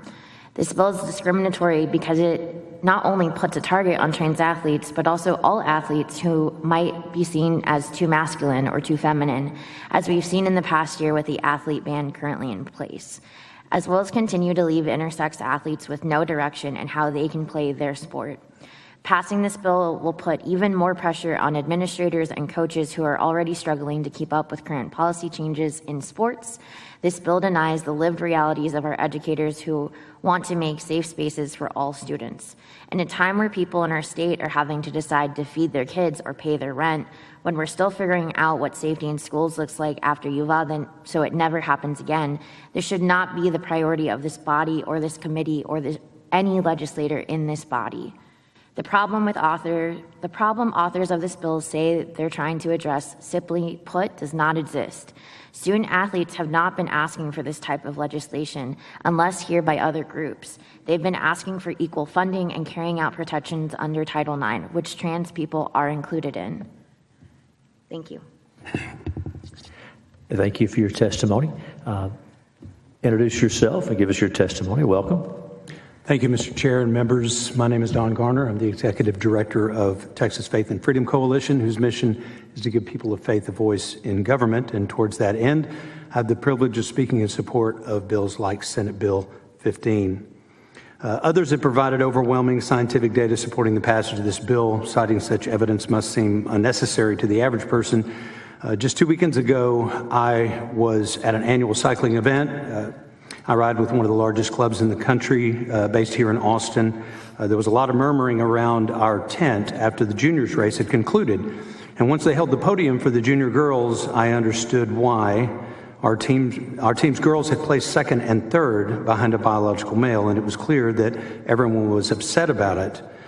This was not a conservative gathering, I assure you. And yet, it seemed that everyone there was a clear consensus this was an injustice done to the young ladies on our team. As a father of 4 boys and 3 girls, of whom all but one participated in competitive sports, I can tell you that not one of them would entertain any arguments put forth that girls can compete fairly and safely with biological males. The injustice done to female athletes seems plain to conservatives and liberals alike. It's demoralizing to female athletes who have demonstrated inspiring levels of dedication to compete in their respective sports at the highest level. It also tends to render championships and record-setting performances meaningless.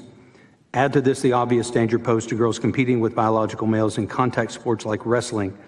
SB 15 will restore safety and fairness to girls' sports. Please vote for the passage of Senate Bill 15. Thank you for your testimony. Senators, any questions for any of our witnesses? Thank you each for being here. Is there anyone else present who wishes to testify on, for, or against Senate Bill 15? Those are all the witnesses we have registered. Anyone else present wishing to testify on, for, or against Senate Bill 15? Seeing none, public testimony is closed, and Senate Bill 15 is left pending at this time.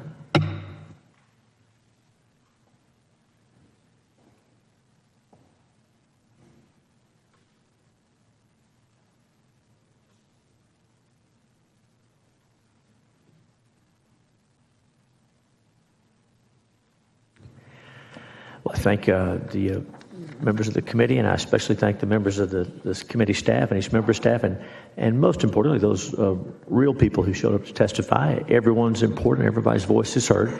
So with that, we thank everyone for their courtesies, and the Senate Committee on State Affairs will stand in recess subject to the call of the chair. Good evening.